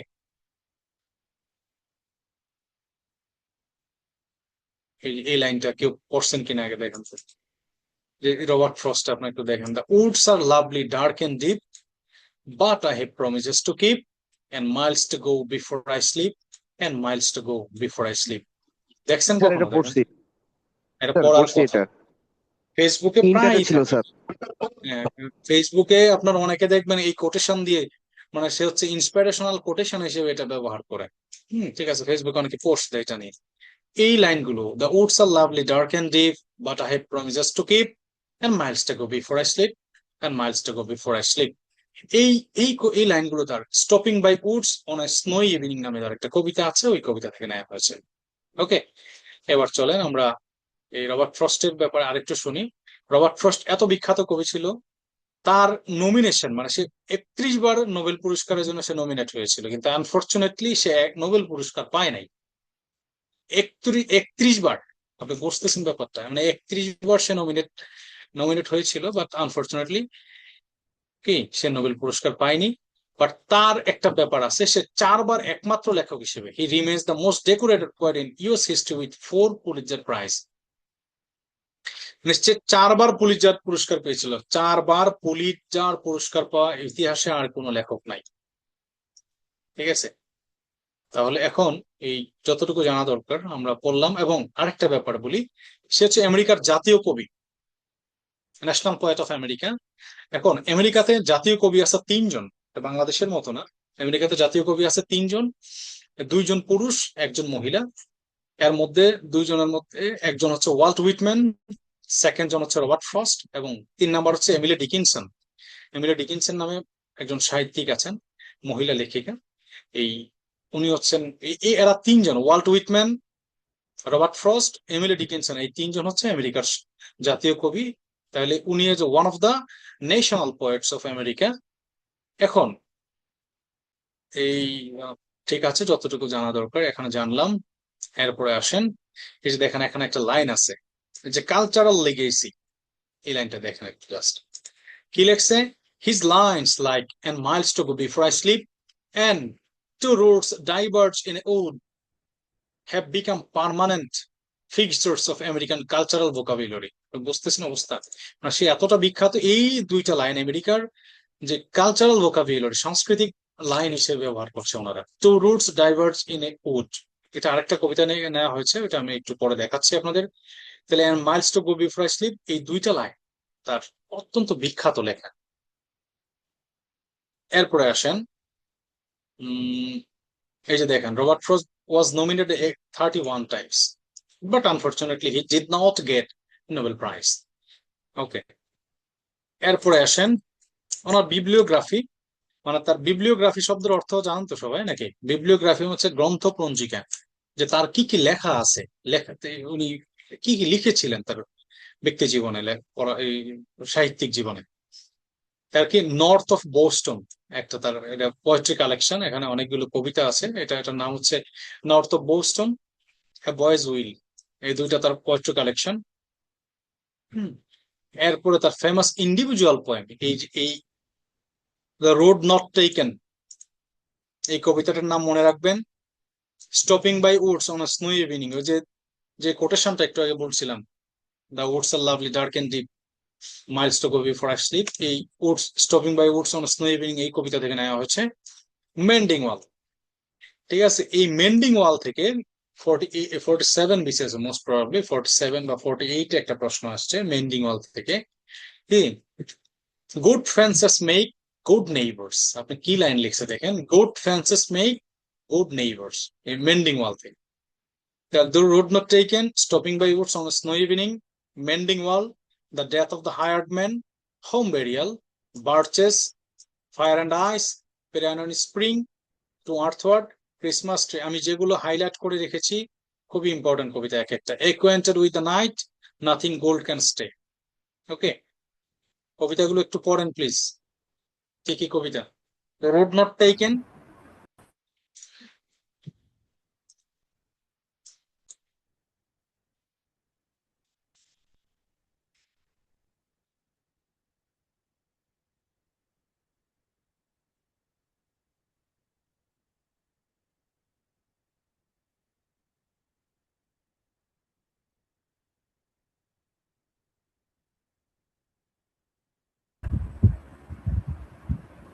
ইয়া পড়েন জুই, একটু কাইন্ডলি পড়েন তো স্যার কবিতাগুলো। Okay, sir. The road not taken, stopping by horse on a snowy evening, mountain wall, the death of the hired man, home death of burial, the hire, হ্যাঁ, হোম বেরিয়াল পড়েন। bridges, fire and ice, a prayer in spring, to earthward, Christmas trees, after apple picking, acquainted with the night, nothing gold can stay. Thank you so much. আচ্ছা তাহলে এই এই stopping by Woods এর এই লাইনগুলো সম্পর্কে already বলেছি। এরপরে আমি এটা কোটেশনে দিয়ে দিয়েছি আর কি, ওনার এই যে কোটেশনে, এটা কোটেশনে অ্যাড করে দিয়েছি অলরেডি। এরপরে আরেকটা লাইন বলছিলাম না, এই যে তার কালচারাল লিগেসিতে আসছে, এই যে the road not taken থেকে two routes diverge in a wood and I took the one less traveled by and that has made all the difference. এরপর তার আরেকটা কোটেশন আছে, good friends make good neighbour, mending wall থেকে। Good fences make good neighbour মানে হচ্ছে আপনার বাড়ির আশেপাশে যদি আপনি, আপনার বাড়ির চারপাশে যদি আপনি ভালো বেড়া দেন বা আরো কি মানে প্রতিবন্ধকতা ক্রিয়েট করেন, দেখবেন সম্পর্ক ভালো থাকবে। এটাই বোঝাচ্ছে মেন্ডিং ওয়াল। এই লাইনটা বিসিএস এ আসছে, হ্যাঁ, এই যে good fences make good neighbours একটা বিসিএস এর প্রশ্ন আসছে, একটু মনে রাখেন। আর একটা কোটেশন আছে এরকম, home is the place where you have when you have to go there they have to take you in, the death of the hired man থেকে নেওয়া হয়েছে এটা। ওকে, আচ্ছা এবার এরপরে আমরা যে সাহিত্যিকের কাছে যাব তার নাম হচ্ছে আর্নেস্ট হেমিংওয়ে। কি নাম ওনার? Ernest Hemingway. আমরা আশা করি অনেকেই আর্নেস্ট হেমিংওয়ে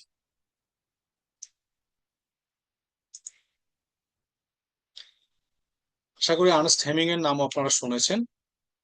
এই আর্নেস্ট হেমিংওয়ে 1954 সালে নোবেল পুরস্কার পেয়েছেন। অত্যন্ত দুঃখজনক হলেও সত্য, তার লেখায় সবসময় মানে সে মানুষকে আশা দিত, তার লেখায় ইন্সপিরেশন আসতো, ইন্সপিরেশন ক্রিয়েট করতো, মানুষের মনে আশা ক্রিয়েট করতো। তা আনফরচুনেটলি যে মানুষটা সারা পৃথিবীকে আশার বাণী শুনিয়েছেন, সেই মানুষটা শেষ জীবনে সুইসাইড করে মারা গিয়েছে শটগান দিয়ে। তার একটা শটগান ছিল এবং সে নোবেল পুরস্কার পেয়েছে, আরো অনেক পুরস্কার পেয়েছে, কিন্তু তারপরেও তার হতাশা এত বেশি ছিল, আলটিমেটলি সে সুইসাইড করেছিল। ওকে, উনি মূলত আমেরিকান একজন সাহিত্যিক, উনি মূলত ঔপন্যাসিক হিসেবে বিখ্যাত। কি বলছি? ঔপন্যাসিক, আপনার খেয়াল করবেন উনি মূলত ঔপন্যাসিক হিসেবে বিখ্যাত, ঠিক আছে। উনি একজন সাংবাদিকও ছিলেন, ঠিক আছে। এরপরে আসেন ওনার যে লেখাগুলো, ওনার মেজর নোবেল বা নোবেলা, ওকে, কি কি সেগুলো আমি একটা লিস্ট আকারে আপনাদেরকে দিয়ে দিচ্ছি। কি কি আছে দেখেন। The sun also rises. আচ্ছা এখন আমি একটু আপনাদেরকে বলি, আপনাদের মনে আছে কিনা, জন ডান সম্পর্কে আপনাকে বলছিলাম যখন মেটাফিজিক্যাল পয়েন্টস পড়াই নিউ ক্লাসিক্যাল, এই যে জন ডান সম্পর্কে বলছিলাম না, মনে আছে কারো? এই জন ডানের একটা কবিতা ছিল দ্য সান রাইজিং, মনে আছে কারো? বলেন তো। জি স্যার। আচ্ছা, যদি মনে থাকে আপনারা দেখেন, তার মানে হচ্ছে এই আর্নেস্ট হেমিংওয়ে আপনার ওই মেটাফিজিক্যাল পোয়েট জন ডান দ্বারা খুবই প্রভাবিত হয়েছিল। তার আরো একটা লেখার নাম আছে, আপনার দেখবেন হচ্ছে এই ইয়ার, কি যে বলে আপনার আর্নেস্ট, এই জন ডান থেকে নেওয়া হয়েছে। কিভাবে? এই যে দেখেন তাহলে কি, the sun also rises, just একটু স্লাইড মানে একটু চেঞ্জ করে আর কি, স্লাইড চেঞ্জ করছে, ওইটার নাম ছিল দ্য সান রাইজিং, সে দিচ্ছে দ্য সান অলসো রাইজেস। এটা একটা উপন্যাস, widely considered his first major and by some critics his best novel. ওকে, এরপরে তার আরেকটা উপন্যাস আছে এরকম, ফেয়ারওয়েল টু আর্মস। দেখেন কি বলছে, farewell to arms, farewell to arms. আরেকটা কবিতা হচ্ছে ফর, আরেকটা উপন্যাস হচ্ছে for whom the bell tolls. এটাও আপনার এই যে কি বলে জন ডানের লেখা থেকে। জন ডান একটা আপনার প্রোজে তার একটা এরকম একটা অংশের একটা ইয়া ছিল, শিরোনাম ছিল for whom the bell tolls. এই for whom the bell tolls ওইখান থেকে নেওয়া হয়েছে। এরপর তার আরেকটা, তার সবচেয়ে বিখ্যাত ওই যে এই যে আসছে এটা, তার সবচেয়ে বিখ্যাত এখানে একবার যদিও এখানে বলা হয়েছে বাই সাম ক্রিটিক্স, যে লাইনটা খেয়াল করবেন, by some critics his best novel, but মানে everyone confesses that the old man and the sea is his best Nobel.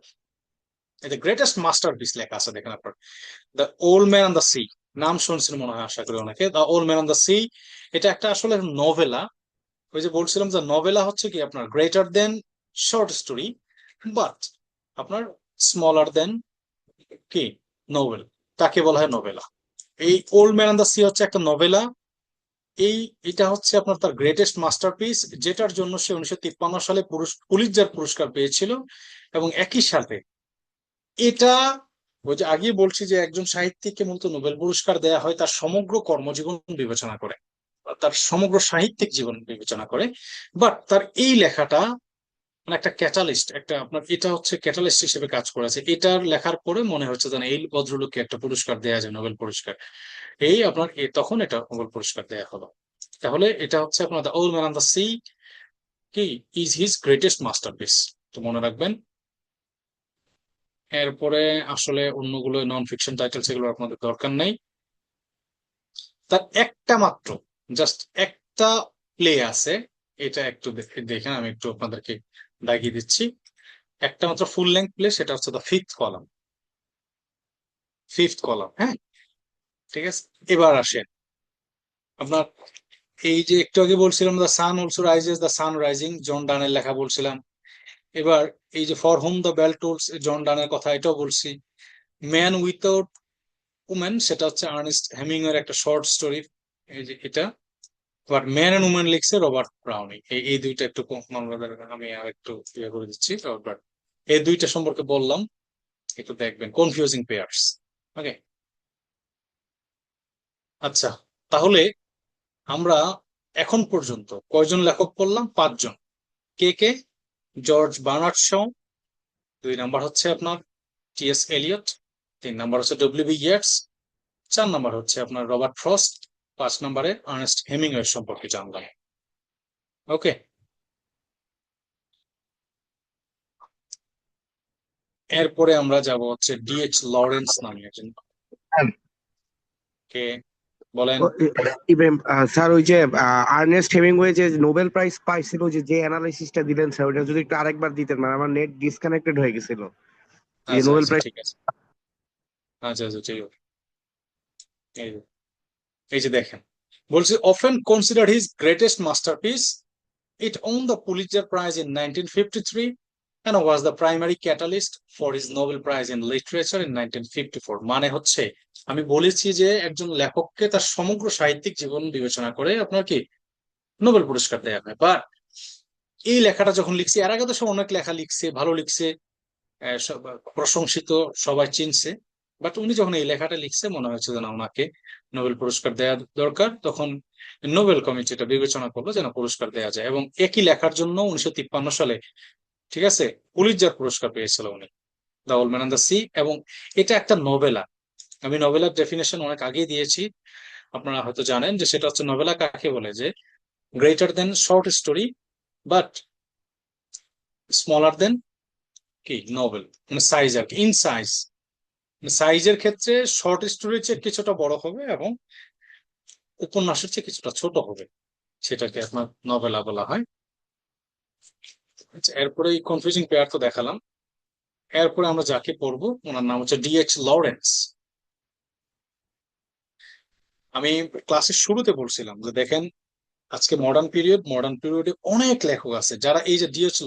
Lawrence থেকে প্রশ্ন হয়, তা আপনি কাকে বাদ দিবেন? অ্যাটলিস্ট আমি আপনাদেরকে একটু ধারণা দিয়ে যাই, আপনারা শিট দেখবেন প্লাস বই দেখবেন, তারপর আপনার ফুল ধারণা পাবেন। যে ডি.এইচ. লরেন্সের ফুল নাম হচ্ছে আপনার David Herbert Richards Lawrence.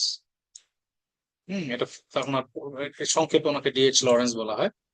DH. Lawrence হিসেবে বেশিরভাগ চিনে, বাট ওনার একটা পূর্ণ নাম আছে ডেভিড হারবার্ট রিচার্ড লরেন্স।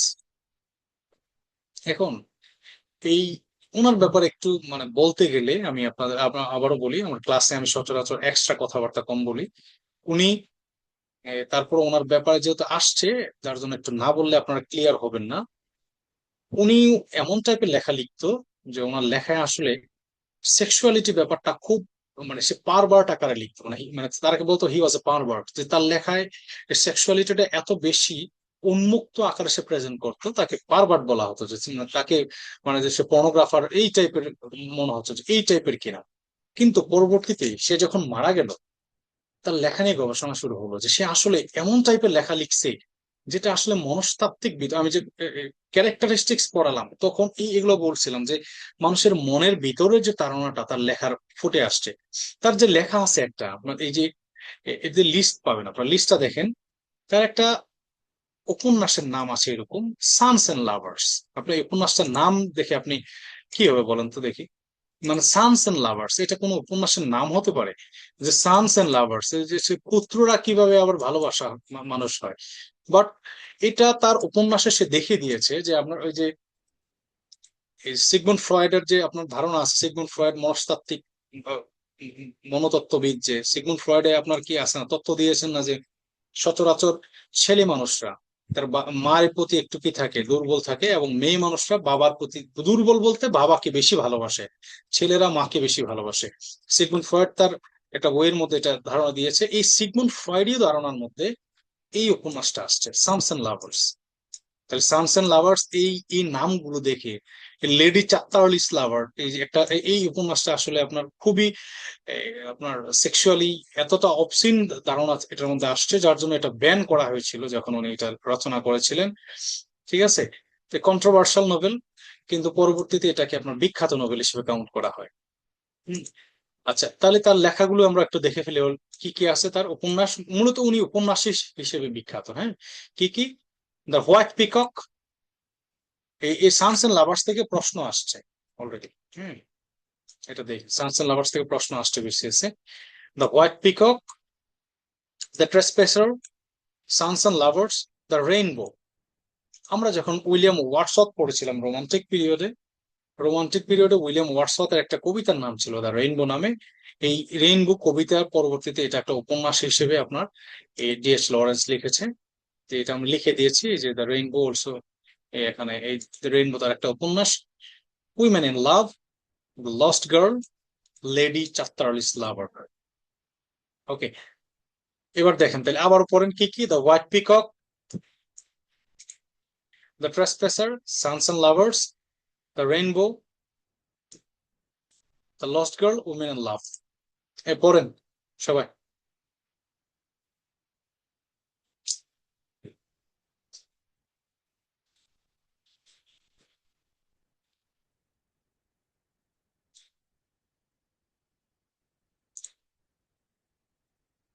তোর নেই, কাইন্ডলি একটু এটাগুলো একটু পড়েন। The White Peacock, The Desperate Sons and Lovers, The Rainbow, Women in Love, The Lost Girl, Lady Casterly's Lover. আচ্ছা, থ্যাংক ইউ সো মাচ। এবার যতটুকু জানা দরকার একটু বলে ফেলছি। আর আমার দু একটা এই যে শর্ট স্টোরি আছে, একটু দেখে রাখেন। শর্ট স্টোরির মধ্যে the virgin and the gypsy, the rocking horse winner, এটা আর একটু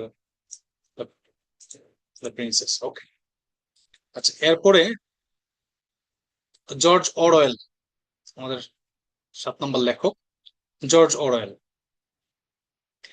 জর্জ অরওয়েল, আপনারা যখন জর্জ এই ওনার সম্পর্কে পড়বেন তখন এটুকু মনে রাখবেন, সে হচ্ছে আপনার যে ব্রিটিশ পিরিয়ডে, মানে বাংলা এই যে আমাদের উপমহাদেশ যখন আপনার ব্রিটিশ শাসনাধীন ছিল, তার পোস্টিং বার্মাতে ছিল। সে একজন পুলিশ অফিসার ছিল। এই পুলিশ অফিসার থাকে, বাট সে সাহিত্য সাধনা করতেন। তার লেখা খুব বিখ্যাত একটা লেখা আছে, এর মধ্যে দু একটা লেখা আছে, আমি নিচে নাম দিচ্ছি। সেটা হচ্ছে ওনার সবচেয়ে বড় বিখ্যাত লেখা হচ্ছে অ্যানিমাল ফার্ম নামে একটা লেখা লিখছে উনি। তারপর 1984 নামে ওনার একটা উপন্যাস আছে, শুটিং এন এলিফেন্ট নামে ওনার একটা এসে আছে। এগুলোর জন্য উনি শর্ট স্টোরি আছে, উনি খুব বিখ্যাত এগুলোর জন্য। তো ওনার এই জর্জ ওরওয়েল, ওনার রিয়েল নেম ছিল এরিক আর্থার প্লেয়ার।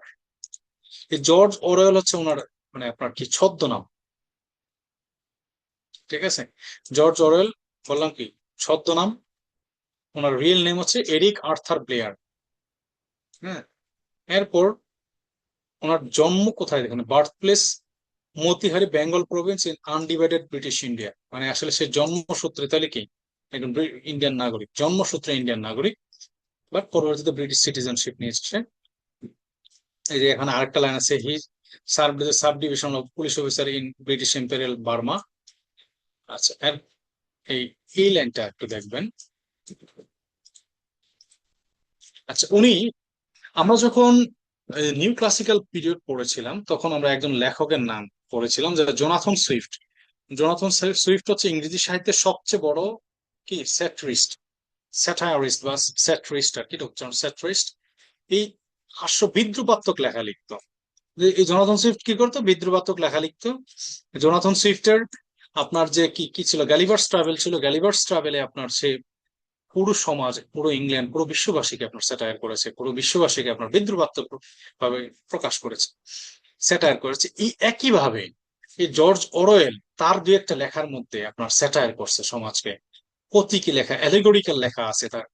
এখন এই যার জন্য বলা হয় যে Orwell was profoundly influenced by the writing of the great satirist Jonathan Swift.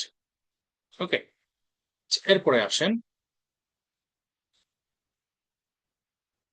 ওনার যে মূল উপন্যাস বা এই যে নভেলা আছে, এই যে কি কি দেখেন, বার্মিজ ডেইজ, অ্যানিমেল ফার্ম, যেটার ব্যাপারে একটু আগে বললাম যে অ্যানিমেল ফার্ম হচ্ছে তার সবচেয়ে বিখ্যাত লেখা।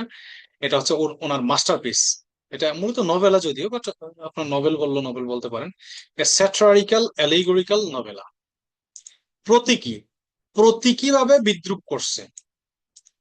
Satirical allegorical novella, farm animals rebel against man. আপনি দেখেন কি লেখছে, farm animals rebel against men, they try to run a fair society, pigs take control and becomes cruel leaders। মানে কি কি এই এই উপন্যাসের পিগ মানে শূকর, এরপরে আপনার এই যে এই এই এই বিভিন্ন ফার্ম অ্যানিমেলস, একটা এই যে ফার্ম অ্যানিমেল ফার্ম মানে কি, অ্যানিমেলের ফার্ম, এই অ্যানিমেল ফার্মে বিভিন্ন প্রকার অ্যানিমেল থাকে, পিগ থাকে, আরো থাকে অনেক কিছু। এই তারা হচ্ছে কি রেবেল করে, মানুষের বিরুদ্ধে রেবেল করে। পরবর্তীতে যখন আপনার এই পিগ কন্ট্রোল নিয়ে নেয় ফার্মের, কন্ট্রোল নেওয়ার পরে এরাই পরবর্তীতে আপনার কি হয়ে যায়, ক্রুয়েল লিডার্স হয়ে যায়। আপনার এটার সাথে কার তুলনা দেওয়া যায় বলেন তো, আপনার যে কি the preserver becomes the destroyer. মানে হচ্ছে আমি বলতে মানে হচ্ছে যে আপনার যে প্রথমে কি অত্যাচারিত হইতো, পরে যখন সে সুযোগ পাইলো, সুযোগ পাওয়ার পর সে কি হলো আপনার, সে আবার নিজে একসময় জুলুমবাজ হয়ে গেল। এটা বাংলাদেশ, ইন্ডিয়া বা অন্যান্য অনেক দেশের সাথে আপনি এই কনটেক্সট মিলাতে পারেন, যে শাসকরা প্রথমে কি থাকে আপনার, বঞ্চিত থাকে, পরবর্তীতে যখন ক্ষমতা পায়, ক্ষমতা পাওয়ার পর কি হয়, নিজেরা আবার ক্রুয়েল লিডার্সে পরিণত হয়।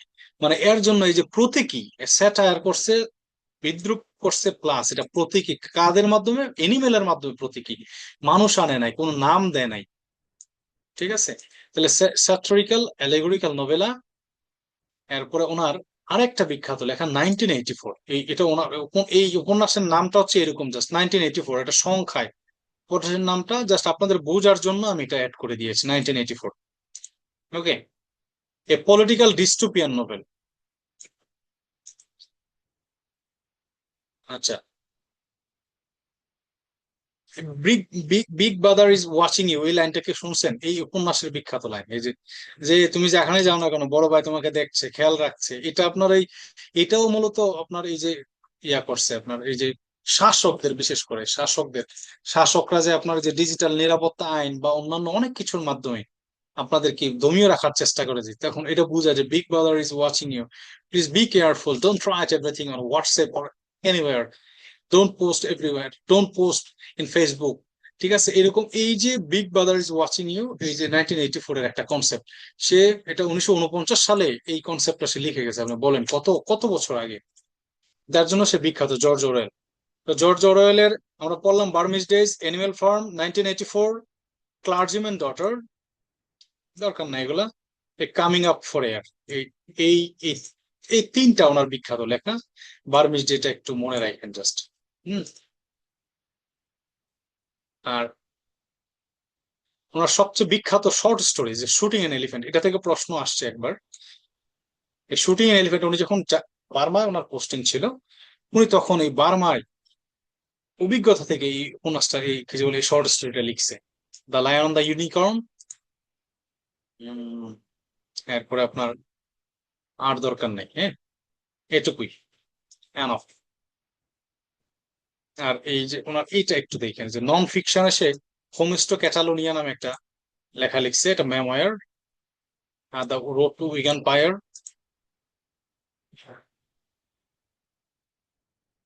আর দরকার নেই, এনাফ।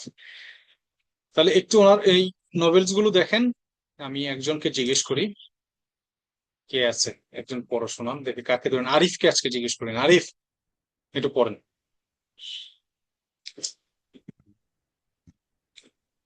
স্যার, নামগুলো জাস্ট পড়বেন, হ্যাঁ। ফার্মার্স ডেস, অ্যানিমাল ফার্ম, 1984, আর sir coming up for air, আচ্ছা, এরপরে short story shooting an elephant, an elephant, the lion on the unicorn, unicorn, betrayal of the আর এই নন ফিকশন আছে homage to Catalonia and road to Wigan Pier. Okay, আচ্ছা, আমাদের তাহলে আপাতত শেষ হলো।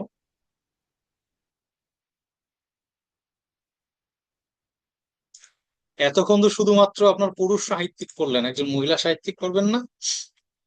শুধুমাত্র কি ছেলেরাই লিখবে, মেয়েরা লিখবে না? এই মহিলা সাহিত্যিক আসছে এবার দেখেন, ঠিক আছে। এই ভার্জিনিয়া উলফের ব্যাপারে যদি বলতে হয়, ভার্জিনিয়া উলফ হচ্ছে গত বিংশ শতাব্দীর সবচেয়ে বড় লেখিকা, সবচেয়ে বড় উপন্যাসিক, বিশেষত মডার্ন পিরিয়ডের। তাহলে তার কি ইম্পর্টেন্স আছে না? তার অনেক বিখ্যাত লেখা আছে। এই ভার্জিনিয়া উলফ আপনার তার প্রেজেন্টেশন অফ ইনার রিয়ালিটিস, আমি ক্লাসের শুরুতে বলেছিলাম যে ইনার সাইকোলজি, আমাদের মনের ভিতরে কি চলছে, মনে মনে আমরা কি ভাবছি, সেটা তার লেখার মধ্যে চলে আসছে। মানে সে তাহলে she is mostly famous for presentation of inner realities. আপনার মনের ভিতরে অবচেতন মনে আপনি কি ভাবছেন, সেটা যখন লেখার মাধ্যমে প্রকাশ ঘটে, সেটাকে আপনার কি যে বলে কি ওই সাইকোলজিক্যাল অ্যানালিসিস, আপনার প্রেজেন্টেশন অফ ইনার রিয়ালিটিস, হ্যাঁ, স্ট্রিম অফ কনসাসনেস, তার লেখার মাধ্যমে চলে আসছে। এখন এই এই স্ট্রিম অফ কনসাসনেস একটা শব্দ উচ্চারণ করেছি, আপনারা খেয়াল করেছেন কিনা? এই স্ট্রিম অফ কনসাসনেস এর জন্য আরেকজন লেখক পাবেন একটু পরে, জেমস জয়েস, সবচেয়ে বিখ্যাত সে, জেমস জয়েস। এই স্ট্রিম অফ কনসাসনেস, এই ন্যারেটিভ টেকনিকটাকে আপনার এমন একটা পর্যায়ে নিয়ে গেছে জেমস জয়েস, যেটা শিল্পের পর্যায়ে নিয়ে গেছে ইতালি। জেমস জয়েস সবচেয়ে বেশি বিখ্যাত। আর এই ভার্জিনিয়া উলফো এই টেকনিকটা অবলম্বন করেছে আর কি তার লেখার মধ্যে, স্ট্রিম অফ কনসাসনেস, যে অবচেতন মনের ভিতরে আপনার যেটা মনে আসতেছে সেটা যখন লেখার মধ্যে প্রকাশ পায়, সেটাই স্ট্রিম অফ কনসাসনেস নামে পরিচিত। আচ্ছা, এখন হম এখন তাহলে ওনার কি কি লেখা আছে? উনি মূলত উপন্যাসিক হিসেবে বিখ্যাত, হ্যাঁ। ওনার অনেক বিখ্যাত উপন্যাস আছে, এর মধ্যে, আচ্ছা আগে একটু পড়ি তারপর আমি বলছি। The voice out, the voice out, এটা তার সব প্রথম লেখা, হ্যাঁ, the first novel, the voice out. এরপরে মিসেস ডালয়, তার সবচেয়ে বিখ্যাত লেখা মিসেস ডালয়। মিসেস ডালয় এটা ইউনিভার্সিটিতে সচরাচর পড়ানো হয়, আমাদের ইউনিভার্সিটিতে এটা আমাদের টেক্সট হিসেবে ছিল, ন্যাশনাল ইউনিভার্সিটিতে মনে হয় পড়ায়। মিসেস ডালয় ল্যান্ডমার্ক সাইকোলজিক্যাল নোবেল, মনস্তাত্ত্বিক। এটার ক্যারেক্টার গুলোর নামগুলো একটু মনে রাখেন, কি কি ক্যারেক্টার আছে এখানে। ক্যারেক্টার গুলো হচ্ছে ক্লারিসা ডালওয়ে, রিচার্ড ডালওয়ে। এই যে উপন্যাসের নাম যেহেতু ডালওয়ে, নামের সাথেও আপনার এই ক্যারেক্টার গুলোর নামের শেষেও ডালওয়ে আছে। Clarissa Dalloway, Richard Dalloway and Peter Walsh. Okay, তাহলে দ্য বয়েজ আউট, মিসেস ডালওয়ে।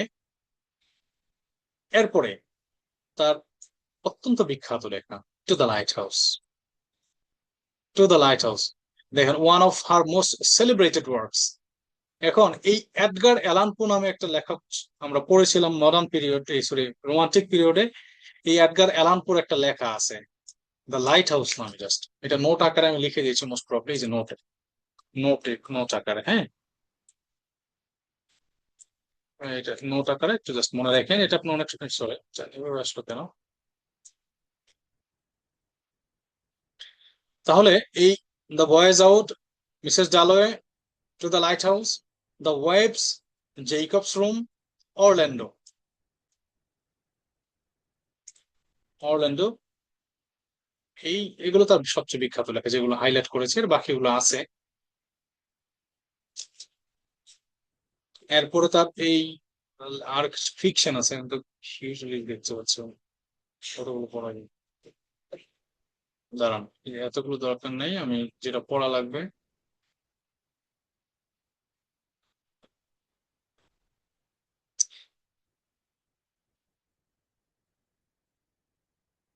আচ্ছা, এগুলো আমি শীটের মধ্যে দেখাই দেবো, হ্যাঁ ওকে। জাস্ট উপন্যাসগুলোর নাম মনে রাখুন। উনি মূলত উপন্যাস হিসেবেই বিখ্যাত। ওনার প্রশ্ন আসলে উপন্যাস থেকে আসবে। একটু পড়েন, এই দেখে কাকে বলা যায়। সুমাইয়া, সুমাইয়া পড়েন তো। Yes, sir. The voice yeah, out. একটা সেকেন্ড, আমি একটু বাইরে বেরোচ্ছি। হ্যাঁ তুষার ভাই, আপনাকে হ্যাঁ, পোস্ট করে দিয়েছি। যদি ইন কেস কাজ শেষ হয়ে যাবে আর আমি না থাকি, তাহলে আপনি একটু কাইন্ডলি এন্ড করে দিন, তখন অটো হোস্ট হয়ে যাবেন, তখন এন্ড অপশনটা আসবে নিচে, ডান পাশে নিচে। এন্ড করে দিয়ে এন্ড করে পরে যান, নাহলে সারা রাত রেকর্ড হতে থাকবে। মানে এন্ড করে দিব, তাই তো? হ্যাঁ এন্ড এন্ড, হ্যাঁ সে আমরা ক্লাস শেষ হলে অটোমেটিক শেষ করে দিন। আমি একটু বাইরে যাচ্ছি, আমার মেবি নেটওয়ার্ক থাকবে না বাইরে গেলে। হ্যাঁ আচ্ছা ঠিক আছে। আপনার কতক্ষণ লাগতে পারে আসতে? আমি ক্লাস হয়তো আর আধা ঘন্টা কন্টিনিউ করবো। আমার ঠিক নেই, আধা ঘন্টা বেশি লাগতে পারে। আপনি এন্ড করে দিন, আমার আচ্ছা আচ্ছা বলা লাগবে না, আপনি এন্ড করে দিন। আচ্ছা, ঠিক আছে ভাই, thank you. Okay. Thank you. আচ্ছা, এই সময় পড়ছিলেন, পড়েন একটু please. The voice out. Mrs. Stalwell to the lighthouse. The waves. Jacob's room. Orlando. Between the apes. আচ্ছা, আরো লেখা আছে ওনার, দুইটা আরো নোবেল আছে, night and day, the years. Between the years. আচ্ছা ওকে। এখানে ওনার কয়েকটা এসে ছিল, এগুলো আমি আপনাদের মেইন শিটে দিয়ে দেবো, হ্যাঁ। আচ্ছা, এই রোম অফ ওয়ান্স ওন, এটা ওনার একটা বিখ্যাত লেখা, বুক লেন্থ এসে, এটা বিখ্যাত একটা এসে, হ্যাঁ ঠিক আছে। আচ্ছা, আরেকটা হচ্ছে রোম অফ ওয়ান্স ওন সম্পর্কে বললাম। শেক্সপিয়ার সিস্টার নামে একটা লেখা লিখছে সে, profession for women. Haunted house, একটা শর্ট স্টোরি আছে তার, খুবই বিখ্যাত হন্টেড হাউস, এটা আমি খুঁজতেছিলাম এতক্ষণ। হন্টেড হাউস, হম, তার মৃত্যু পরবর্তীতে প্রকাশ হয়েছে, তার বিখ্যাত লেখা। আচ্ছা, তার একটা কোটেশন আমি জাস্ট পড়বো। এই মানে তার এই কোটেশনটা আপনার জানলে আপনার নিজেরও ভালো লাগবে, যে আসলে এত সুন্দর লেখালেখি, মানুষের এত কনসেপ্ট এত সুন্দর থাকে কিভাবে, কথা বলার মানে মানুষ এত সুন্দরভাবে কিভাবে লিখে, একটা মানুষ তার লেখার ধরন এত সুন্দর হয় কিভাবে। আপনি দেখেন, সে লিখছে, as a woman I have no country, as a woman I want no country, as a woman my country is the whole world. কত সুন্দর কথা সে বলছে। এই লেখার মাধ্যমে সে প্রকাশ করছে যে তোমরা মহিলাদেরকে, আমি এটা ফেমিনিস্টিক অ্যাপ্রোচ থেকে লেখা হয়েছে, সে বলছে যে তোমরা মহিলা মানুষদেরকে ডানাহীন করে দিতে চাও, তোমরা মহিলা মানুষদেরকে ছোট করতে চাও, বাট মহিলারা, মেয়েরা, তাদের যে তারা চাইলে যে অনেক কিছু পারে, তারা কোনো একটা লিমিটেড ভার্সনের মধ্যে না, তারা সারা পৃথিবীটাই হচ্ছে তাদের একটা জগৎ, তার সারা পৃথিবীটা হচ্ছে তাদের কান্ট্রি। আমি সারা পৃথিবীতে বিচরণ করে বেড়াতে চাই। সে এই ফেমিনিস্টিক অ্যাপ্রোচ থেকে, তার একটা ব্রডার দৃষ্টিকোণ থেকে সে লিখেছে, as women I have no country, as women I want no country. তার কতটা কনফিডেন্স, তার কতটা ডিটারমিনেশন দেখেন আপনার লেখার মধ্যে। As women I want no country, as a women my country is the whole world. এই পৃথিবীটাই হচ্ছে, সারা পৃথিবীটা আমার আমার দেশ, আমার জন্য স্পেসিফিক কোনো দেশের দরকার নেই। ওকে। এরপরে আমরা একটু আগে যার নাম পড়ছিলাম, এই যে যখন যখন কি যে বলে স্ট্রিম অফ কনসাসনেস যখন পড়ছিলাম, তখন এই জেমস জয়েস এর কথা বলছিলাম, যে জেমস জয়েস হচ্ছে স্ট্রিম অফ কনসাসনেস এর গুরু, মাস্টার, প্রফেসর। এখন এই এই জেমস জয়েস সম্পর্কে একটু জানবো। জেমস জয়েসের আসলে অনেক বেশি লেখা নাই, বাট তার যে 2-3টা লেখা আছে সেগুলি খুব বিখ্যাত। কেমনে দেখেন, উনি মূলত আইরিশ নভেলিস্ট। তার কোথায়, তার জন্ম হচ্ছে আয়ারল্যান্ডে। এখন তার পুরো নামটা আসলে পারলে যায় না, নাহলে দরকার নেই। এই জায়গায় একটু স্ট্রিম অফ কনসাসনেস এর সংজ্ঞা দেওয়া হয়েছে, আপনারা দেখেন এই জায়গায়। আমি আপনার একবার পড়ি, আপনারা আমি একবার বোঝাবো, তারপর আপনাদের কাছে শুনবো। হ্যাঁ, খেয়াল করেন, দেখেন। Stream of consciousness. James Joyce is most famous for pioneering and popularizing the stream of consciousness technique in literature. This narrative mode attempts to capture the unfiltered inward flow of characters' thoughts, feelings, consciousness on the page. দেখেন অর্থ কি বলছে। This narrative mode attempts to unfiltered inward flow of characters, thoughts, feelings and consciousness on the page. মানে character, মানে একটা নাটকের বা উপন্যাসের যে ক্যারেক্টার, তার মনের ভিতরে যা আছে আনফিল্টার্ড অবস্থায় আসবে। মানে তার, মানে এটারে একদম তার মনে যা ছিল, কষ্টের কথা হোক, শোকের কথা হোক, দুঃখের কথা হোক, যা আছে সেটা আনফিল্টার্ড হবে, কোনো ফিল্টার ইউজ না করে, মানে কোনো চেঞ্জ না করে, বিকৃত না করে তার লেখাটা আসবে। Unfiltered inward flow character, thoughts, feelings and consciousness on the page. একদম মানে একদম তার মনের যে সচেতন, মানে যা আছে সেটাই সে লিখতেছে। এটাই স্ট্রিম অফ কনসিয়াস নামে পরিচিত। ওকে, তাহলে এই স্ট্রিম অফ কনসিয়াসনেস এর তার সবচেয়ে বড় উদাহরণ হচ্ছে আপনার, তার একটা উপন্যাস আছে ইউলিসিস নামে। হুম, কি বললাম? ইউলিসিস। এই যে দেখেন ইউলিসিস তো মাস্টারপিস। এই ইউলিসিসটা হচ্ছে আপনার, এই যে দেখেন একটা লাইন বুঝলেই পড়বেন যে তার ইউলিসিস কতটা গুরুত্ব। আপনি দেখেন কি লিখেছে এখানে। Considered by many literary critics to be the greatest novel of the 20th century.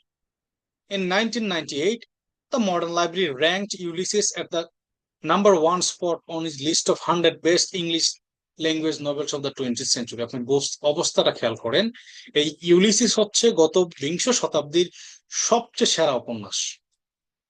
এই যে আপনার, তার নাম কি তাহলে? James Joyce.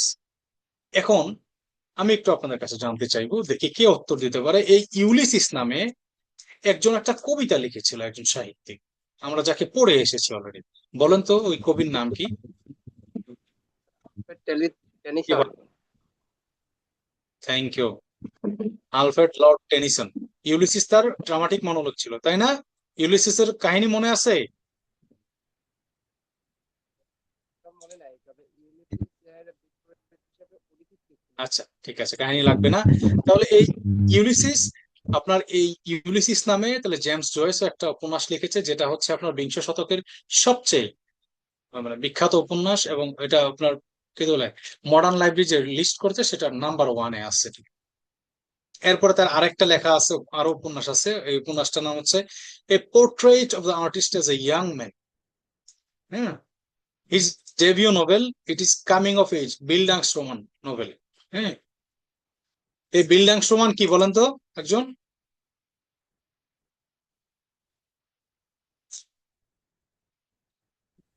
ফিনল্যান্ড সমাজ হচ্ছে যে একটা ক্যারেক্টারের একবারে ছোট থেকে পুরা গ্রোথটা দেখানো হয়, মানে তার মেচুরিটি পর্যন্ত, আপনার জি sir.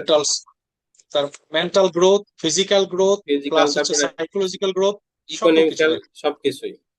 Thank you so much Hasan. এবার কোনটা?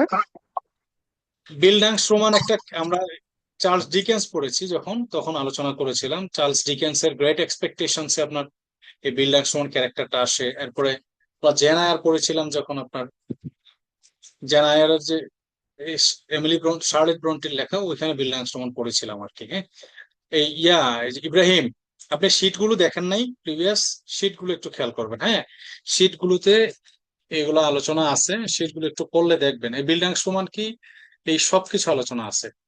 আমার শীট এবার চেষ্টা করেছি একটু এনরিস্ট করার, শীট গুলো দেখেন।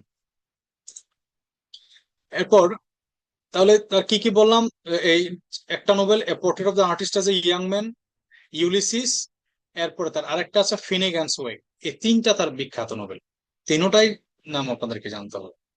কি কি বললাম? Portrait of the artist as a young man, Ulysses, Finnegans Wake. এখন তার একটা নাটক আছে, নাটকটার নাম হচ্ছে আপনার এক্সাইলস। তার একমাত্র নাটকটাই এক্সাইল, তার একমাত্র নাটক। হুম। এবং শর্ট স্টোরি আছে ডাবলিনার্স নামে একটা শর্ট স্টোরি, এটা ডাবলিনার্স আমি লিখে দিয়েছি। তার এই ছিল তার মানে বিবলিওগ্রাফি, এই ছিল তার রিটেন ওয়ার্ক। হ্যাঁ, তাই আমি দেখি এবার কার কাছে জিজ্ঞেস করা যায়। কাকে আজকে জিজ্ঞেস করি না, তন্নিকে জিজ্ঞেস করছি, এই কাকে যেন পাই না একবার। এই কাকে জিজ্ঞেস করি না আজকে? মিথিলা তো বলছে, সবাইকে তো মনে হয় বলা হয়েছে না? এই সৌরভ, আপনি পড়েন। সৌরভ নাই ক্লাসে?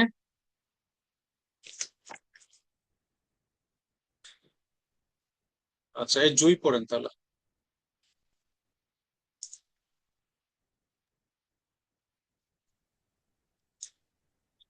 স্যার এক্সেলেন্স থেকে শুরু করব। না, এক্সাইল সেটা প্লে, তার একটা নাটক এক্সাইল। হ্যাঁ, এটা তাই তার তার নাটক। হ্যাঁ, পড়েন। আচ্ছা। এক্সাইলস Dubliners, a portrait of the artist as a young man, Ulysses. আচ্ছা, এরপর দেখতে পাচ্ছেন না মনে হয়। এই না পোর্ট্রেট অফ দ্য দেখতে আর্টিস্ট ইজ ইয়াং ম্যান, এটা হচ্ছে আপনার তার উপন্যাস। আর ইউলিসিস তার উপন্যাস, ফিনেগান্স ওয়েক। হ্যাঁ, ওকে, থ্যাংক ইউ সো মাচ। এবার আমাদের এর পরের ব্যক্তির নাম হচ্ছে ফোরস্টার, 10 নম্বর লেখক। হ্যাঁ, আমরা আজকে মডার্ন পিরিয়ডটা শেষ করবো। হ্যাঁ, আমার আমার আজকে মডার্ন পিরিয়ড শেষ করার কথা, কারণ তারপর এর নেক্সট ক্লাসে আমরা পোস্ট মডার্নে যাব। তাহলে আমরা দেখি আর কয়জন পড়ানো যায়। আমি জাস্ট একটু আপনাদেরকে ধারণা দিচ্ছি। ফোরস্টার, এই ফোরস্টারের পুরো নাম হচ্ছে আমার এডওয়ার্ড মর্গ ফোরস্টার। এই ফোরস্টার থেকে প্রশ্ন আসবে বিসিএস, আসছে সেটাও আমি আপনাদের বলবো সবাই। হ্যাঁ, ফোরস্টার, এডওয়ার্ড মর্গ ফোরস্টার। এখন ফোরস্টারের আপনার বিখ্যাত লেখা মূলত উপন্যাসিক হিসেবে বিখ্যাত। হ্যাঁ, উপন্যাস হিসেবে তার এই যে কি কি লিখেছেন একটু দেখেন, লিস্ট আমি এখন লিখে দিয়েছি। Where angels fear to tread, The longest journey, A room with a view, Rome with a view, Howard Sand, A passage to India। এটা তার সবচেয়ে বিখ্যাত লেখা, মাস্টারপিস এটা, প্যাসেজ টু ইন্ডিয়া। ঠিক আছে, প্যাসেজ টু ইন্ডিয়া হচ্ছে তার মাস্টারপিস। কি কি তাহলে? Where angels fear to tread, The longest journey, A room with a view, Howard Sand, A passage to India। তাহলে এই যে দেখেন, প্যাসেজ টু ইন্ডিয়ার পাশে লেখা আছে he magnum opus, A critic of British imperialism। হুম, আচ্ছা, তাহলে কি Where angels fear to tread, A room with a view, Howard Sand, A passage to India। ওকে, এরপরে তার শর্ট স্টোরি আছে দুইটা। দ্য মেশিন স্টপস, এটা তার ভালো লেখা। এরপর the celestial omnibus, my wood, aspects of the novel, এটা এসে। আচ্ছা, এই দেখি ইব্রাহিমের কাছে, ইব্রাহিম একটু পড়েন। স্যার কোথেকে পড়বো যেন? এই যে ওই উপন্যাস থেকে পড়েন।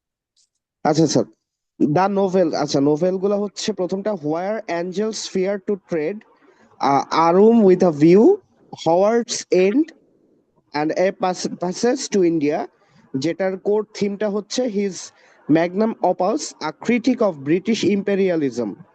আর আচ্ছা শর্টস এন্ড কালেকশনস, এটা হচ্ছে the machine stops and aspects of the novel. আচ্ছা, ঠিক আছে, ওকে, থ্যাংক ইউ। তাহলে এই বলছিলাম যে প্যাসেজ টু ইন্ডিয়াটা ওনার সবচেয়ে বিখ্যাত লেখা। এটা ব্রিটিশ ইম্পিরিয়ালিজমের আপনার সমালোচনা করছে আপনার এই উপন্যাসে। হুম, তাহলে এই angel fear to tread, room with a view, passage to India, Howards end, আর এটা তার সবচেয়ে বিখ্যাত লেখা, এটা আমি হাইলাইট করে দিয়ে দিলাম। আচ্ছা, এখন এই প্যাসেজ টু ইন্ডিয়ার ব্যাপারে দুইটা বিষয় আপনাদেরকে বলবো। প্যাসেজ টু ইন্ডিয়ার যে ক্যারেক্টার গুলা, এই ক্যারেক্টার গুলা আমি আপনাদের শিটে দিতে পারি। জাস্ট এই ক্যারেক্টার গুলো একটু জাস্ট মনে রাখেন, এটা আসছিল একবার। আপনার এই যে মিস আদেলা কোয়েস্টেড, এটা সম্পর্কে একবার প্রশ্ন আসছিল। Doctor Aziz, Cyril Fielding, Miss Adela Quested, Mrs Moore, Ronny Heaslop. Okay, তারপরে স্টেলা মোর। এই ক্যারেক্টার গুলো, জাস্ট ক্যারেক্টার গুলো একটু দেখেন, আমি ক্যারেক্টার গুলো আপনাদের শিটে দিয়ে দেবো। তিনবার দেওয়া সম্ভব না, হয়তো ক্যারেক্টার গুলো দিয়ে দেবো। আচ্ছা, ওই ক্যারেক্টার গুলো কি প্যাসেজ দিয়ে হ্যাঁ, কি বলছেন? কথা বলেন, এগুলো তো প্যাসেজ দিয়ে। এই কথা আসতেছে না, ক্লিয়ারলি বলেন। স্যার এই যে ক্যারেক্টার ডক্টর আজিজ বা আদেলা কোয়েস্টার, এগুলো কি প্যাসেজ টু ইন্ডিয়ার ক্যারেক্টার? হ্যাঁ হ্যাঁ হ্যাঁ, প্যাসেজ টু ইন্ডিয়ার ক্যারেক্টার। Passage to India. পরিচিত লাগে। হ্যাঁ হ্যাঁ। এই আপনার আরিফ, আপনার ফ্যানের বাতাস আসে কেন? আপনি ও তো যে সাউন্ড, ফ্যান চালাচ্ছেন নাকি? পাশে ফ্যান বাতাস আসছে মোস্ট প্রবাবলি, অথবা স্পিকারের সমস্যা আছে, আপনার একটু সাউন্ড হচ্ছে। এখন স্যার বিদ্যুৎই নেই। আচ্ছা, এবার আসেন 11 নম্বরে আমরা পড়বো হচ্ছে জোসেফ কনরাড সম্পর্কে। আমরা এগুলো একটু দ্রুত আগানোর চেষ্টা করবো, হ্যাঁ, যত দ্রুত সম্ভব। এই আপনাদের কি ইয়া লাগছে, মানে বোরিং লাগছে এমন কিছু, বা ক্লাস শেষ করে দেবো এমন কিছু বলেন তো একটু। অনেকগুলো লেখক পড়ছি, বাট আমরা তো একটু পড়তে হবে আর কি। স্যার ছুটি কয়টা জাস্ট একটু বললে হবে স্যার, একটু ইয়ে তো। 11:30 দিকে ছুটি দেবো। খাওয়া দাওয়া করেন নাই? ওকে আমিও কিন্তু স্যার। না খাইনি। না স্যার, আমিও খাবার দেরি খাইনি। আছে, খাবার পরে স্যার। আচ্ছা, ঠিক আছে। এই জোসেফ কনরাড, এখন জোসেফ কনরাডের পাশে লেখা আছে কি জানেন? পোস্ট কলোনিয়াল লিটারেচার, তার মানে আপনার সে বিখ্যাত পোস্ট কলোনিয়াল লিটারেচার, মানে সে হচ্ছে এই যে সাম্রাজ্যবাদ নিয়ে, এগুলো নিয়ে আপনার সে বেশি সমালোচনা করছে তার লেখার মধ্যে। এগুলা সে প্রচুর সমালোচনা তার লেখার মধ্যে এগুলো আসছে। মূলত উনি উপন্যাসিক হিসেবে বিখ্যাত। হম উপন্যাসিক বিখ্যাত হলে এখন তার উপন্যাসগুলো কি কি আপনার দেখেন, বিখ্যাত উপন্যাসগুলো আমি একটু লিস্ট করে দিয়েছি এখানে, লিস্টটা আপনি দেখেন কি কি। লর্ড জিম, এটা দরকার না, লর্ড জিম একটু কি মনে রাখেন। ফ্যাট টেল, এটার দরকার নেই।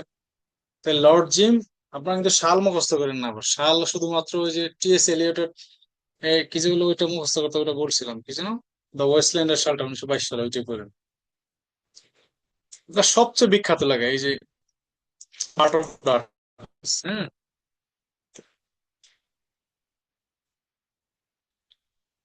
আর্ট অফ ডার্কনেস, হ্যাঁ। তারপর নটরমো, এগুলো ভালো লেখা, ইম্পর্টেন্ট লেখা, ইম্পর্টেন্ট রাইটিং। এরপর the secret agent, the shadow line,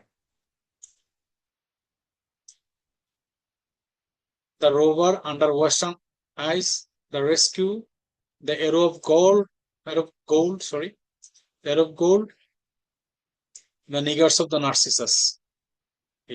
এইটুকু।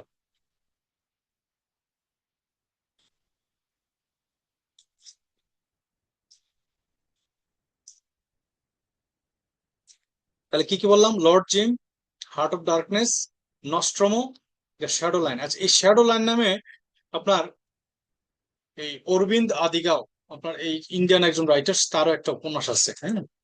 তো যার জন্য এটা একটু আমি শেষে মার্ক করে দেবো। Lord Jim, heart of darkness, Nostromo, the shadow line, the secret agent,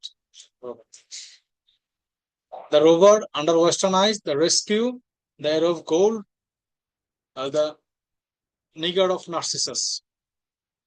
ওকে, দেখি এটা একজনের কাছে শুনি। সময় আছেন? সময় পড়েন। Ji sir. The novels Lord Jim, Heart of Darkness, Nostromo, A Tale of the Seaboard, The Secret Agent, The Shadow Line, The Rover, Under Western Eyes, The Rescue, The Arrow of Gold, Almir's Folly, An Outcast of the Icelands, The nigger of the Narcissus, okay, Narcissus. Narcissus, thank you, thank you. এবার আর ওনার আর দরকার নেই, আর ওনাকে দেখাবো না। এই দেখেন, এই যে শ্যাডো লাইনের কথা বলছিলাম না, এই শ্যাডো লাইন অমিতাভ ঘোষের একটা উপন্যাস আছে। এই যে শ্যাডো লাইন, আবার এই যে জোসেফ কনরাডের একটা নোবেল আছে। আর তার এই যে হার্ট অফ ডার্কনেস পাইছেন, আবার হার্ট অফ দ্য, এই হার্ট অফ ইন্ডিয়া আলেকজান্ডার, দরকার নেই এগুলো। আচ্ছা, এবার H.G. ওয়েলস, জাস্ট ওনার এতটুকু শুনে রাখেন যে ওনাকে ফাদার অফ সায়েন্স ফিকশন বলা হয়। যে আপনার এখন সায়েন্স ফিকশন মুভি টুভি দেখেন না অনেকে, অনেকে সায়েন্স ফিকশন মুভি দেখা পছন্দ করেন, সায়েন্স ফিকশন লেখা পছন্দ করেন অনেকে। এই যে বাংলাদেশের জাফর ইকবাল সায়েন্স ফিকশন লেখা লিখে, এই H.G. ওয়েলস কে আপনার সায়েন্স ফিকশনের জনক বলা, father of English science fiction. তো এটা হিসেবে উনি খুবই ইম্পর্টেন্ট। আর ওনার একটা টাইম মেশিন নামে একটা লেখা আছে, টাইম মেশিন থেকে একবার প্রশ্ন আসছিল। তো টাইম মেশিনটা কোথায় আছে, এই যে দেখেন তার মাস্টারপিস কি কি, দ্য টাইম মেশিন। টাইম মেশিনে কি আছে, the novel that popularize the concept of time travel using a vehicle, this is ultimate scientific romance, time time machine. Okay, এরপর তার আরো লেখা আছে invisible man, the war of the worlds, first man in the moon. ঠিক আছে, এই the invisible man তার important.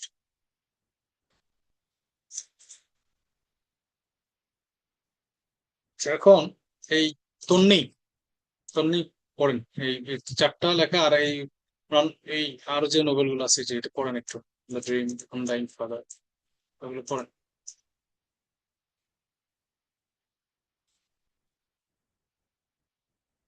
তন্নি নাই ক্লাসে, এই মিথিলা পড়েন তো। जी sir. The Time Machine 1895 the novel है novel that pop সাইটু জুম করে দেন, বুঝতে পারতেছি না। ওইটা বলা লাগবে না আপনার, জাস্ট আপনি উপন্যাসের নাম বলেন, ওইগুলো পড়া The লাগবে। Time Machine 1895 The Invisible Man, The War of Worlds, The First Man in the Moon, other notable novel to remember The Undying Fire. ঠিক আছে, দাঁড়ান, এটা আমি একটা ইয়ে করছি, ঠিক আছে, ওকে, থ্যাংক ইউ। ধন্যবাদ। আচ্ছা,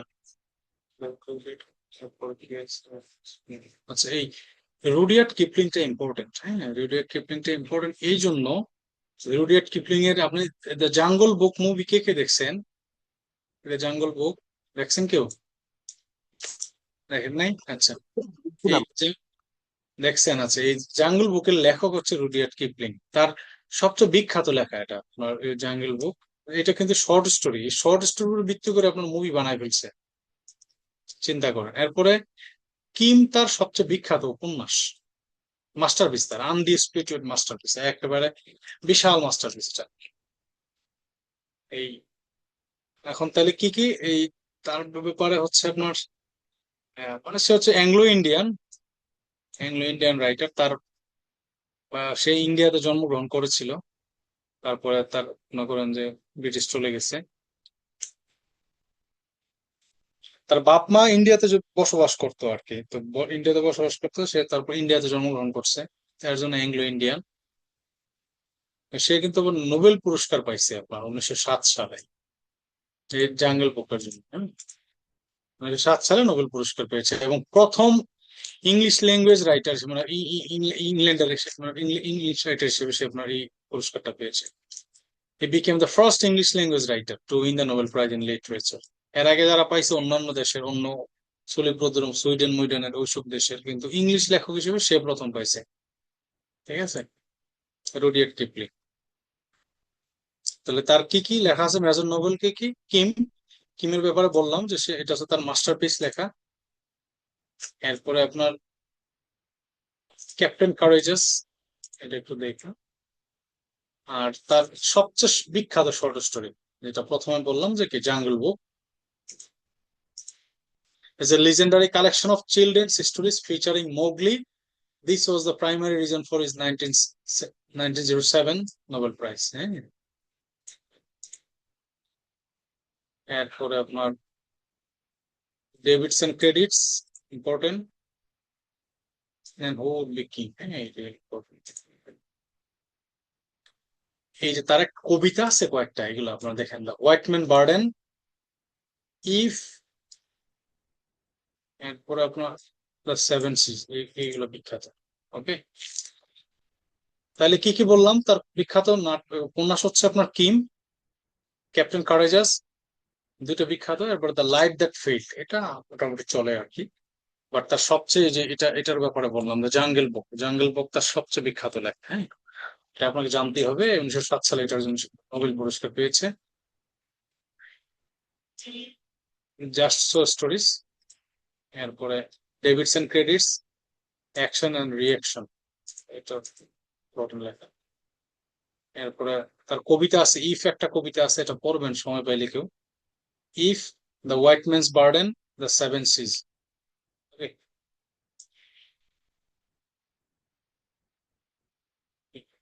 জুই, আপনি পড়েন না লেখাগুলো, উপন্যাস থেকে শুরু করেন, কি কি নামগুলো জাস্ট পড়বেন আর কি। পড়া লাগবে বললেন? কে কে কিছু বলছেন? ওই যে কোন কবিতাটা পড়তে বললেন? ও সময় পেলে ইফ কবিতাটা পড়েন, ইফ ইফ ইফ। আচ্ছা পড়েন, এই জুই পড়েন। জি স্যার। কিম, তারপর Captains Courageous, The captain Jungle Book, কারেজাস, The Second jungle book Book, হচ্ছে আপনার শর্ট স্টোরি, হ্যাঁ, সবচেয়ে বিখ্যাত লেখা। হ্যাঁ বলেন। The Second Jungle Book, Plain Tales from the Soldier's Tree, Just So Stories, Park of Books Hill, Divers and Credits, Actions and Reactions, hmm, The Servant Dog, The Man Who Would Be King, আচ্ছা। The R White Man's তার সবচেয়ে বিখ্যাত Hammer কবিতাগুলো Stone. হচ্ছে the white man burden. আর আপনারা এই যে if কবিতাটা বললাম কি কেন পড়তে, ইফ কবিতার অনেক সুন্দর একটা থিম আছে, কেউ সময় পাইলে পড়বেন এটা। হ্যাঁ, দ্য সেভেন সিজ, ইফ। ওকে, তার সবচেয়ে একটা কোটেশন আছে, একটা লাইন, আমি এটা এই লাইনটি বলবো, আর অন্য আর লাইন বলবো না। দেখেন, এই east is east, west is west, and never the twain shall meet. মানে বলছে east is east, west is west, never shall the twain meet. মানে এটা বোঝাচ্ছে যে এই যে আপনার ইম্পেরিয়ালিজম বা কলোনিয়ালিজম বোঝায় না, ইস্ট বলতে কলোনিয়াল যে পূর্ব অংশ, আপনার এই পশ্চিমা বলতে পশ্চিমা, তাদেরকে বোঝাইছে। ঠিক আছে, এই সমারসেট মম আমি সিটি দিয়ে দেবো, আপনারা দেখে নিয়েন। ও হেনরি সিটি দিয়ে দিব। আমি আজকে আরেকজন লেখক পরে আজকে ক্লাস শেষ করবো। হ্যাঁ,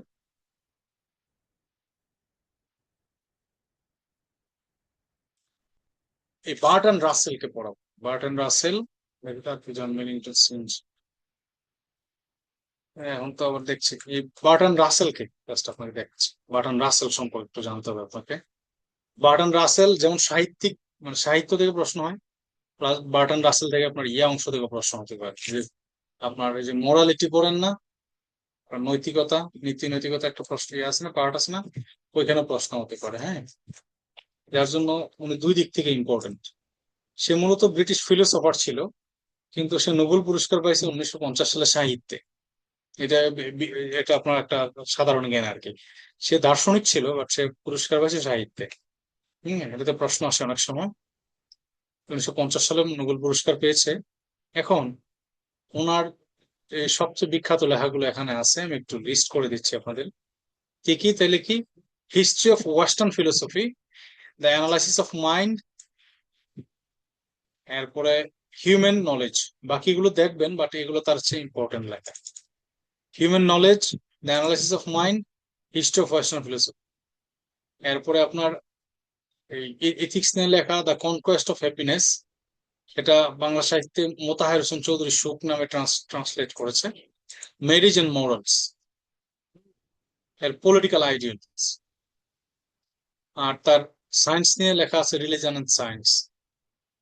হ্যাঁ, এরপর আরো লেখা আছে why I am not a Christian. এটা দেখেন, why I am not a Christian, এটা ভালো লাগে। সে এথিস্ট ছিল আর কি, নাস্তিক ছিল। Piece of religion. এখন তাহলে আজকে আমি ক্লাস শেষ করব। এখন আপনাদের কোনো কোশ্চেন থাকলে, আজকের ক্লাস সম্পর্কে কোনো প্রশ্ন থাকলে আপনারা বলতে পারেন। কোনো প্রশ্ন আছে কারো?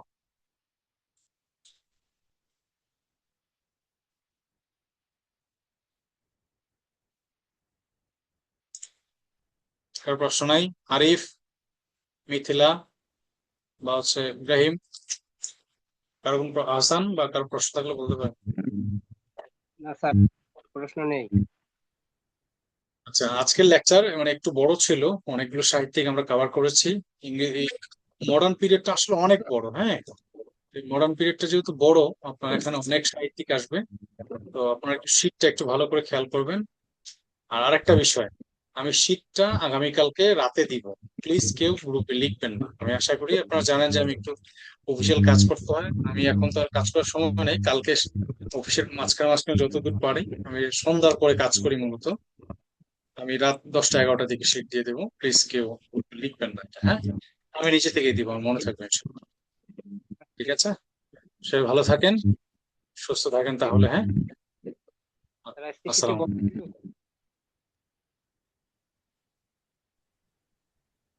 কে, হাসান বা আরিফ কিছু বলবেন? স্যার, আমার ছেলে আপনাকে সালাম দিবে তাই বলতেছে। তা এই কেমন? আমার সাথে সাথে ক্লাস করতেছে স্যার, আজকে এখনো আচ্ছা, জেগে আছে। তাই তাই নাকি? দেখি দেখি। বলো। লজ্জা আমি পাচ্ছে স্যার, এতক্ষণ থেকে বলতেছে যে আমি স্যারের সাথে গল্প করবো। আমি তো দেখছি না। ওই ওই স্যার আমি আচ্ছা, ঠিক আছে, ওকে ওকে, ঠিক আছে, ওকে ওকে ওকে। ঠিক আছে স্যার, সালাম। আচ্ছা, ঠিক আছে হাসান, ভালো থাকবেন, হ্যাঁ, সবাই ভালো থাকেন। আসসালামু আলাইকুম।